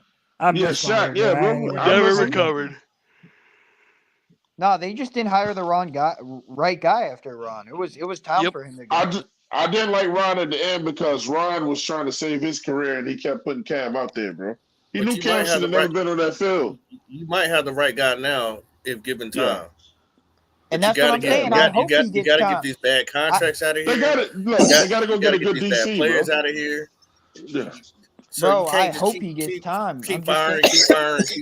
Not only that, the NFL have already put these owners on notice about having a ring around the rosy with coaches. He's not getting fired. But I'm willing to take Dave Canales is fucking gone, bro. He's gone. Ain't no way. He's gone, Rude. He's gone, bro. How is he not gone? If we continue to lose games, how is he not gone, bro? He's not gone. Hold on, Pop. You know how we do. So if he's gone, G baby, you sure of that? Then put 200 on it. I'll send Cody my 200 right now. Bro, Dave Canales is fucking gone, bro. If he's 1-9, Twan, check this. If he is 1-9 by the week, by week, if he's 1-9, put no money on it. I want to hear it. G baby, he's gone, bro. If they fire Canales, there's not going to be money on it. You just talk in this bill. If he fires Canales, there's not going to be another coach that steps in this building. I mean, I'm positive he was the only one. Tepper himself might have to go coach his team. Yeah, for real. He might have to come down and coach the team. Yeah, Nicole. Ain't nobody else gonna coach his team, bro. Yeah, Nicole can be the OC and the medical attendant. She can be the cheerleader too. At the end of the day, I got $100. Yeah, G baby, he won't be gone by game 9. I will not hear any slander on our queen. Fuck Nicole, bro. Fuck Nicole. Nah, don't do that. She won. It's Stroud, Twan. We wouldn't have been in this position if we listened to her. She's trying to fuck Stroud on the field. Yeah, they should have. And then maybe he'd be here in Carolina, and we'd have a good-ass quarterback known as C.J. Stroud. She's trying to dry hump this dude in front of her husband. But you know what's so crazy, Cody? We got a top 9 offensive line. I know. Isn't that amazing? I know. Imagine Cody. They can't deliver the ball. That's crazy to me. Wow, bro. I've been quiet, Cody. So go ahead, Christian. So I hear what everyone's saying, man. I mean, G's point of view is wrong on many levels. However, he's right in the sense that Andy Dalton ain't no fucking future. He's out there literally just to see what we have to get the offense going, to get his scheme it's going. Just a bridge. But dude, we don't even know if he's going to be signed for another year. So, but Bryce's future, dude, come on, there ain't no line. He has not looked good at all. Like there's just maybe the Green Bay game, but his future in the NFL is hanging on by a thread. Let's if you guys can't admit that, then I don't know what to tell you. But it's hanging on by a thread. But look, listen. And maybe what Christian just said. Bro. Do we not forget that Bryce Young went through 4 different fucking play callers in his first fucking year and multiple fucking coaches changes? How the fuck? What time out, bro? Do we fucking have amnesia? And do we fucking just forget the fucking shit show that we went through his fucking rookie year, bro? I hope he turns out. Like, come on, man. An open receiver. Drop the rock, Cody. Drop the rock. So nothing is ever Bryce Young's fault. It's always someone else. No, he deserves blame, but I'll tell you the biggest problem was he came to this fucking organization. Hey, Christian, make sure you stay right there because you said something legendary. Christian just said something legendary. Christian said his fucking future in the NFL is slack. Not the Panthers. His future in the whole everyone that fucking let Bryce Young go somewhere else and ball the fuck out. That's what I want, bro. Because this team is fucking trash, bro. The roster is trash. We have no fucking talent. We don't have shit, bro. Will you pick him up? G, nobody wants him. Yeah, our offensive line is talented. I don't care what you say. We got a good ass offensive line. We got one of the best lines. The best thing about the offense is the offensive line. What else, bro? Yeah. I love Diontae Johnson, but I get on Twitter, bro. All you motherfuckers shit on Diontae Johnson. All you motherfuckers want to trade him. Well, what are you talking about, bro? All that shit. Not me. Bro, no one wants to trade him. I'm just telling you, he's a player. But G baby, he has a good offensive line. It's a top 5 or 10 offensive line in the NFL, and Bryce Young accounted for 13 points. It doesn't. We haven't seen shit. He played a game and a quarter, bro. We don't know what he can do behind this offensive line. We haven't seen it. You ain't gonna say shit. We haven't seen it. If Bryce ever succeeds, if he ever has a consistent, I don't know, 5 games, G, I'll send you flowers, man. I'll send you something. I'll send you a thank you card, something. If you were right, but I just don't. Unfortunately, I just. Bro, we haven't fucking seen it, so I don't want to hear that. Well, we have this great offensive line, and he didn't. Bro, he played a game and a quarter, bro. We haven't seen shit. Okay, so look, let me. Dave Canales got cold feet, shrivered up, bro. And he was fucking. Dude, Dave Canales is a bitch, bro. I can't believe him, bro. No, Dave Canales lied to my face, bro. I ain't fucking with him right now, bro. Dave Canales made the hard talks about the fans the way he is, yet he just fucking dogs the coach because of one fucking player. That's how he cares about it. He made the right decision, G. Christian, and obviously ain't the right choice if we're going to be 1-9 like y'all motherfuckers talking about by the bye week. G baby, stop yelling and listen. Guess what? Bryce Young was responsible for 13 points this year. Do you want to guess how many points the Andy Dalton is? Guess? Do you want to guess? Hey, Twan, guess what? He should be able to fucking score some fucking points. He's been in the league since 2011, bruh. Think about that shit. We are in 2024, bruh. Okay. 90 points. I can't with y'all, bro. I can't with y'all, bro. I can't with y'all, bro. I can't, man. That's almost 25 points a game. That's almost 25 points a game. Watch this. Cam Newton came in as a rookie, first overall pick to the Carolina Panthers, and he was scoring points. Bryce Young is the first. Bro, you don't gotta tell me about Cam Newton. That's my favorite player of all time. You ain't gotta talk shit about Cam, bro. 30-something points in his first game. You don't have the Brown Wade. You don't have the Brown Wade. 400 yards. I'm not talking to you. I'm talking to Cody. Ask him one more time, Pop. Now, Cam Newton came in as a rookie, undrafted, plenty of coaches, but his rookie year, he was able to come out here and bring some points. Bryce Young, same opportunity. He can't score no points. No. And he throws and dude, he literally throws off of his tippy toes. Right. What other quarterback? And to find me another quarterback that before the ball comes out of his hand, his back foot, which is his power, is literally his heel is off the ground on his toes. I mean, I've seen Kyler Murray do it. Yeah, but Kyler Murray can run away from you, though. And he's got better arm strength. Yeah, he has a bigger arm and he's faster.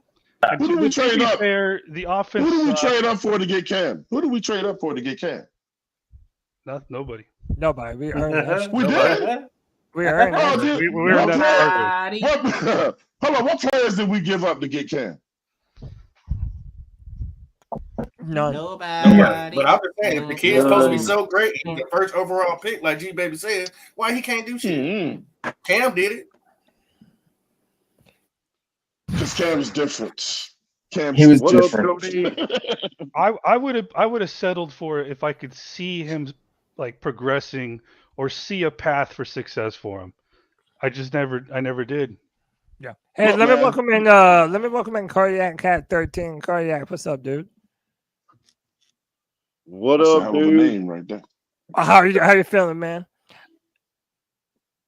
Hey, man, I'm feeling good. I just had to jump in here because I couldn't believe the shit that G Baby was spitting on the mic. I mean, come on. Y'all get a headache from How that many shit. points Bryce put up last year and this year combined? I mean, I can tell you. I can tell you. He had 20 games, man. He had 20 games to score some points. He couldn't do Probably it. like 20 points. If that, maybe. I don't know. Everybody latches on to that Green Bay game last year as like the saving grace of what Bryce. Yeah, that we lost. Exactly, that Bryce we lost. could be something, but I don't know, man. Like listen, I understand wanting to get the most out of the quarterback that you spent so much to move up and get. But dude, he's the smallest quarterback. Y'all down bad, bro. Y'all sound down bad, bro. No, man. You know what it is, bro? Y'all can't blame this on Bryce, bro. Y'all gotta blame this on all the fucking bum ass years we've had since 2016, bro. Since 2015, bro, we've had some bad years, bro. Y'all are just tired of it, bro. Y'all is down bad, bro. It doesn't help.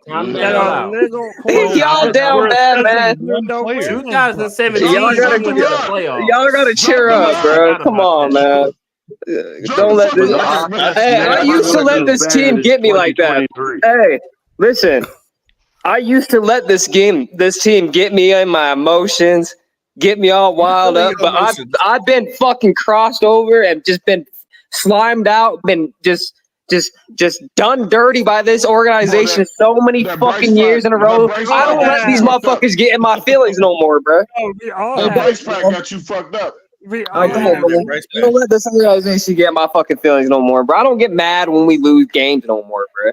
The Panthers are down bad, dog. Hey, G-Baby. Bottom line, on a quarterback. G-Baby, bottom line, your guy is going to go down. Bottom line, his contract is fully guaranteed, and we got we got this year and 2 more years to see from fucking Bryce. So y'all just gonna have to get used to it, bro. Y'all gonna have to get used to it, bro.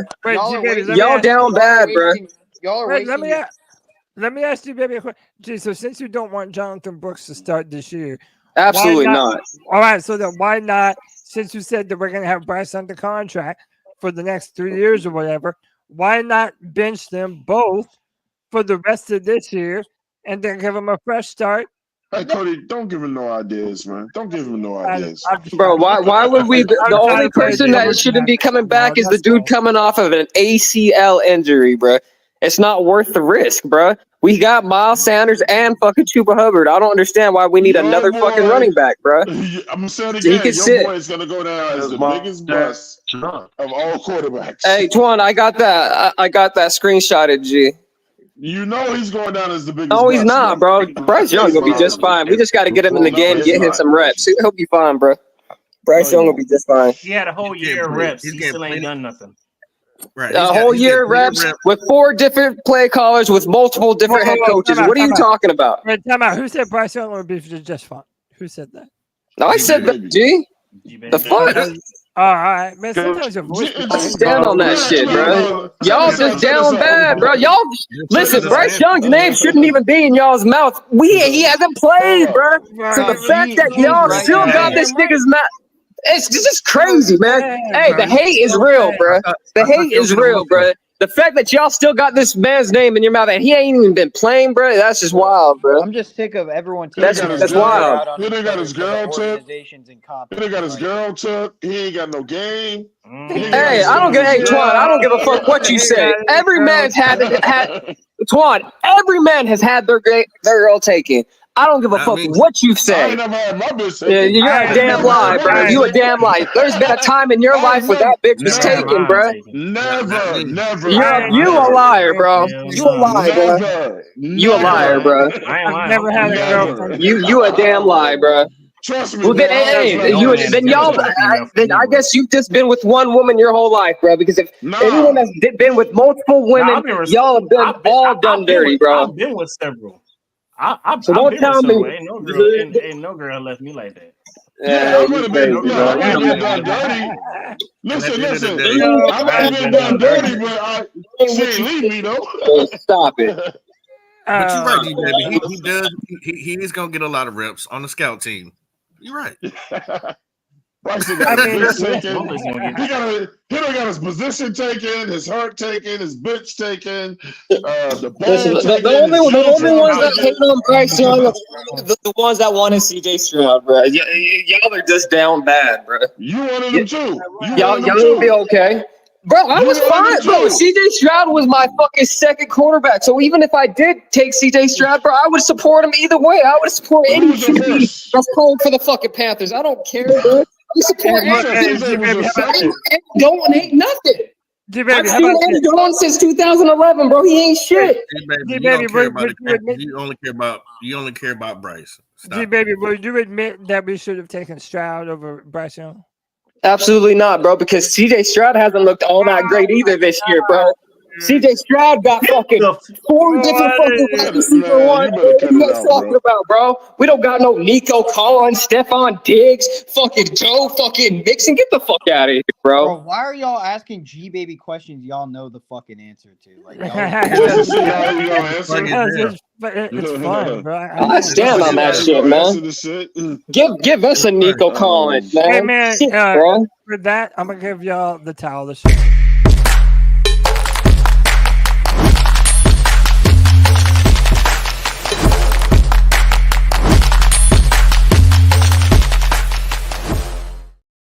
Towel of shame, damn it.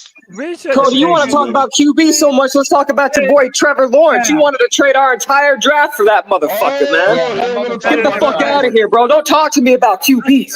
It's still better than Bryce. No, get the fuck out of here. He's trash. It really is. Bro, I would take, listen, G-Baby, I would take Quinn Ewers right now over Bryce Young. Okay. I would not do that. I would not do that. I would take Manning over Bryce Young right now, and he got 3 more years of college left. Why wouldn't you take yours? Why would I take yours? One, I want to know why. He likes Ewers too. Feet work. Oh, Ewers is my dog, bro. I love Quinn Ewers. Shador is the best quarterback in the class, though, but he ain't coming. No, he's not. You must be crazy as hell. There goes regurgitating the media.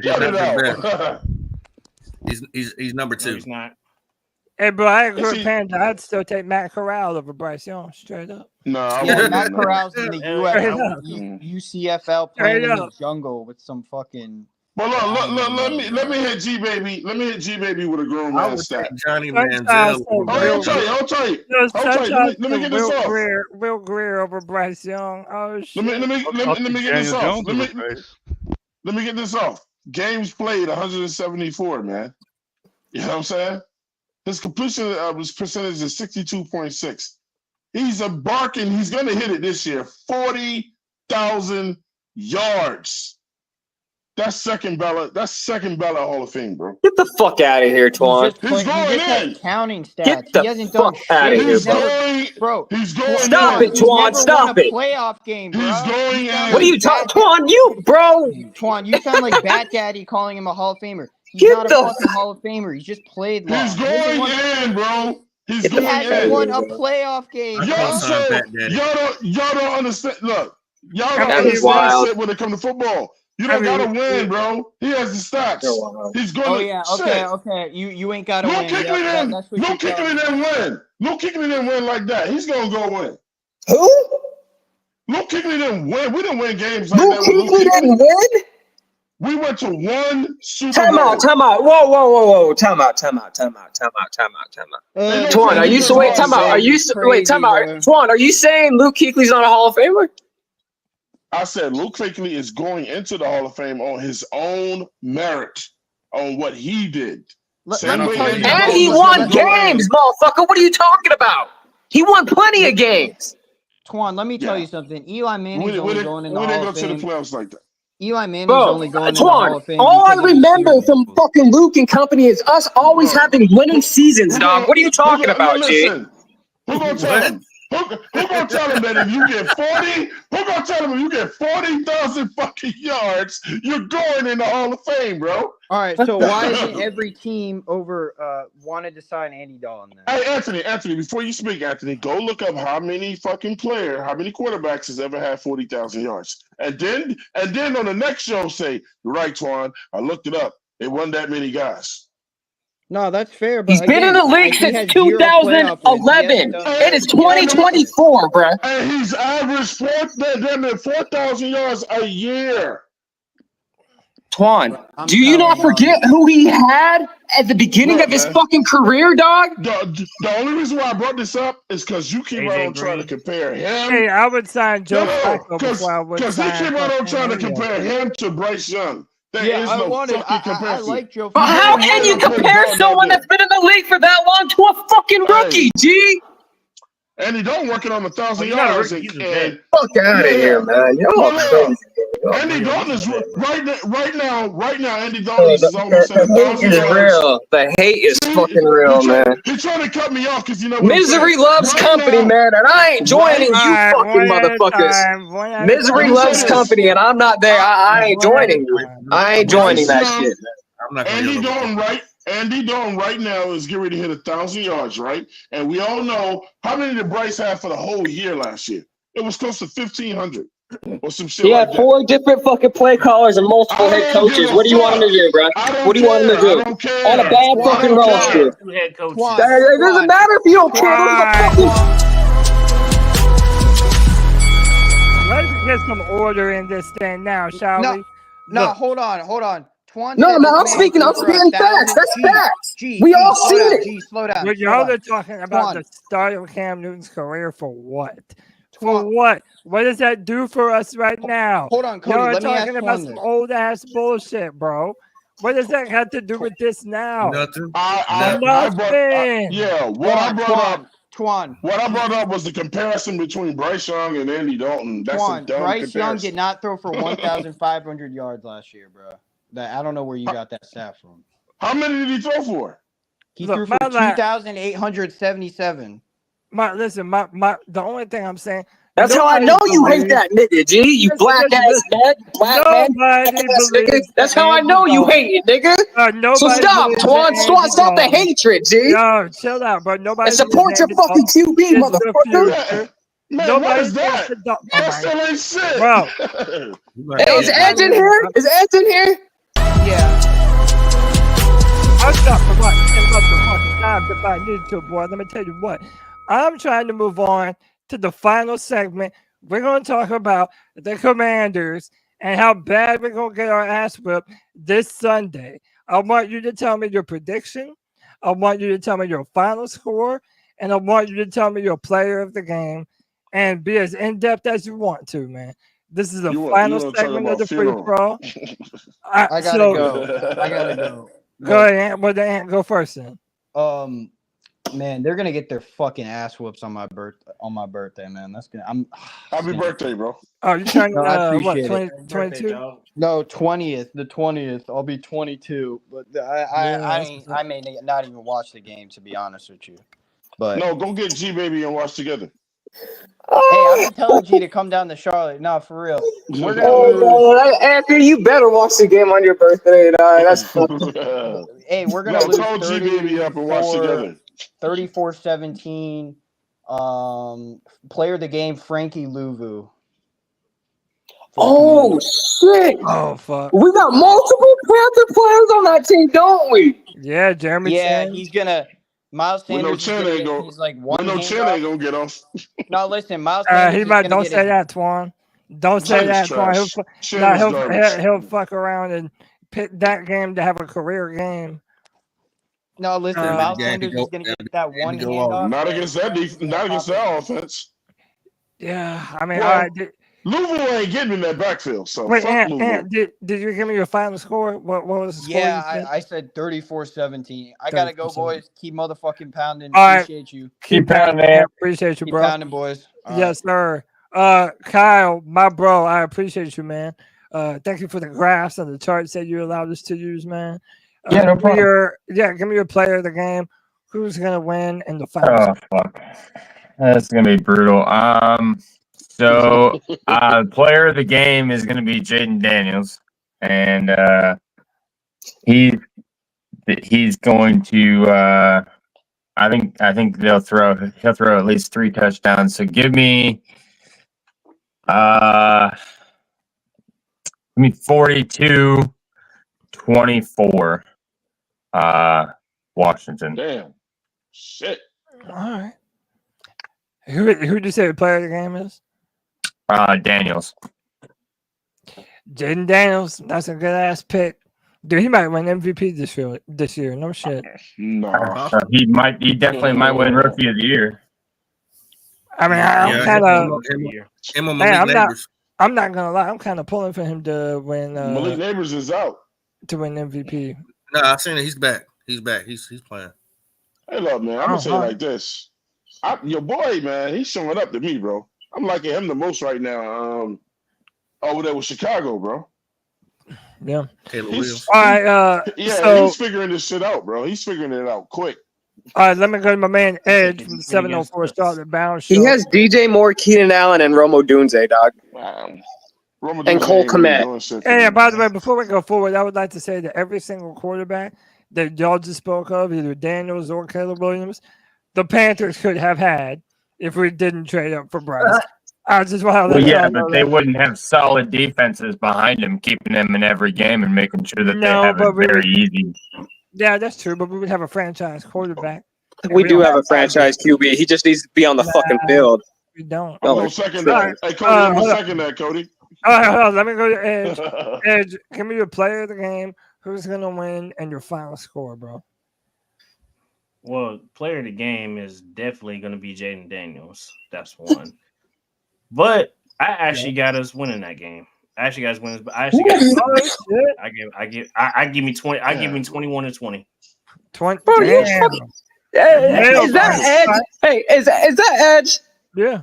Man, Edge, you black ass nigga, I got a lot to say to you, bro, because you've been flapping your fucking lips so fucking much, bro.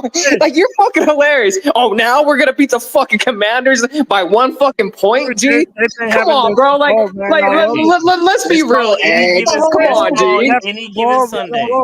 It's called Any Given Sunday, man. Learn it. How are we gonna win this game, Edge? Can I ask you that, sir?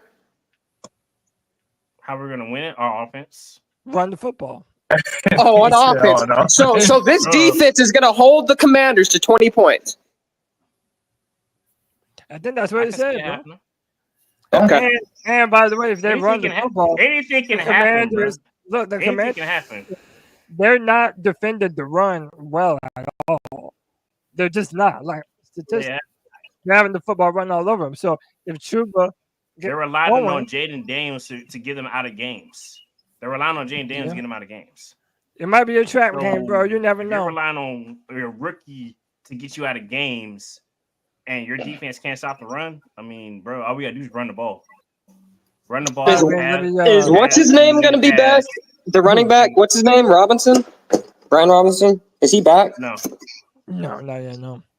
Damn, but they still got Austin Eckler, though. All right, let me. Yeah, they may have Austin Eckler, but still. Let me go to my man Poppin from the Black Cat Panther Podcast. Y'all check him out. Give me your player of the game, who wins, and the final score. Well, happy early birthday to Kyle. Hopefully he can watch the game and Bryce Young can sit on his lap while the game is playing. My record prediction is 33-21. I think they got a real franchise quarterback, somebody who's athletic, who meets the criteria of height, weight, and size. Time out. So there's a criteria of height, weight, and size now, bro. Let him finish. Somebody who's a franchise, because my coach Canales said that the reason why these rookies right now are looking good is because of the capabilities of being athletic, the system, and we know that means you have the physical traits to actually perform. So I think that's just going to be another problem. The man's speed, he can run, he got a big arm, he's accurate. I mean, hey, I think it's going to be an L. Yeah, I'm kind of real franchise quarterback. Yeah, if I could put a tiny bit of context on that, Brian Robinson is trending in the right direction and is officially listed as questionable. All right, so he might play. He might not. It's a game time decision. He might play. Yeah. All right. No, I appreciate the update, Kyle. Yes, sir. Next up, let me go to my man Christian, the Blue Swarm. Oh shit! Watch out, Christian. Give me your player of the game. Your player of the game. Give me your final score and who wins. Hey, so I predicted we win against the Raiders. It worked. And since then, this team's made me look fucking dumb every week. I've been doing this for 30 fucking years, Cody. I'm fucking sick of this team making me look dumb. I ain't predicting shit right now. I'm just going to clock in on Sunday like I normally do, watch every fucking play as much as I can, and then I'm going to use you all for fucking therapy throughout the week. We good? All right. Sounds good to me. He says, man, fuck a prediction. Nothing wrong with that. Sounds good to me. Twan Don, the bad guy from the 704 Charlotte Bound Show. Y'all check him out. Like and subscribe. Twan, give me your player of the game, your final score, and who takes home the dub. I'm following Christian, man. I don't want to. We'll score points. They'll score more points than us. Player of the game. Still picking Chuba. I don't pick player of the games from other teams. As far as us, Chuba, and hey, look, man, I'll be in Tennessee tomorrow. I'm going to watch my nephew play, man. Y'all make sure I watch the game. It's Larry Johnson III plays with Tennessee. I'll be at the Tennessee-Alabama game tomorrow. Oh, word. Yeah, to go check them out, man. I never seen either one of these teams play before. Yeah, he sent me and my wife some tickets and 2 other tickets that I gave to some family members. So we're gonna go check them out, eat dinner and all that stuff, man. Yeah, that's what's and up. Get back here. I was supposed to go to the Panthers Washington game too, but I'm getting back here late, so I sold my tickets, man. And I don't want to drive that far just to watch a beatdown, man. But look, man, look. Hey, Twan, who's going to be the tablet holder of the game? Oh, that's going to be Rice. Okay. God, I love that level of petty, bro. I love the petty. I can't help it. I can't help it. All right, man, listen. There's no diesel skills. There's no Panther Pickle. So we're going to let G Baby close it out, bro. G Baby, give me your final score. Who's going to win? And who's the player of the game? And then we're going to get up out of here, bro. Bro, fuck the final score. Fuck the player of the game. All I got to say is about my motherfucking dog, Bryce fucking Young, bro. Y'all is fucking wrong. Y'all are fucking tripping. And the only way we going to see anything from fucking Bryce is if he gets on the motherfucking field, bro. I don't give a fuck where we're at in the fucking season. The season is over. The season is over, and we need to fucking accept that. There is no reason for us to go out and win games. The only thing we need to do is acquiring draft picks as high as possible because we're in a true rebuild. I truly believe that. We just got rid of Troy Hill. I definitely see us getting rid of more fucking players. But yeah, man, just rebuild. We're in a rebuild, so.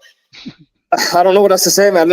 I'm shocked. I'm gonna be honest. I'm shocked with how the fucking season has gone so far. I had us at fucking 12-6. That's what I had us. That's what I had nothing but confidence in this fucking team. I was high on the defense.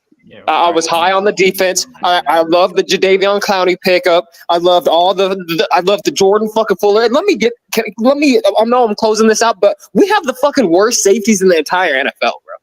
I hate the fucking safety play, man. I miss the Colemans of the world, the Mike Mitchells of the fucking world, even Trey fucking Boston. Bro, the safety, I watch Xavier Woods come up and not even wrap up, bro. It pisses me off.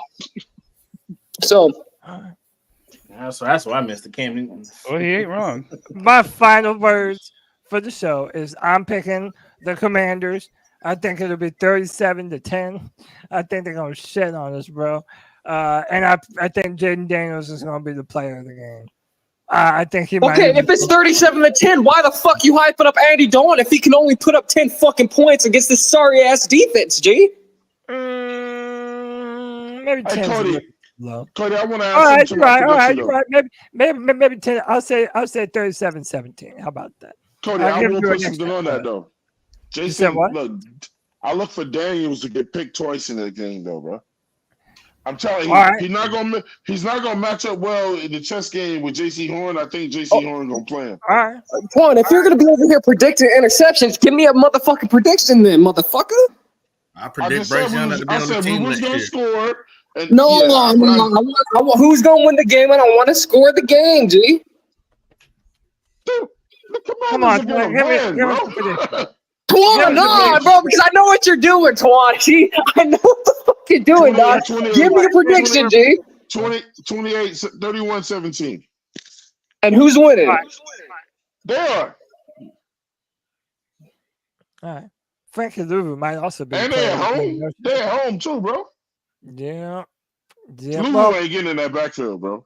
You know what I mean? Yo, this has been another edition of the C3 Friday Free For All. My name is Cody Lashley. I appreciate each and every one of y'all for spending your Friday evening right here at the C3 Panthers Podcast. Y'all have a safe weekend. Y'all remember to use our promo code CP3 on Underdog Fantasy. Win you some money and support the pod.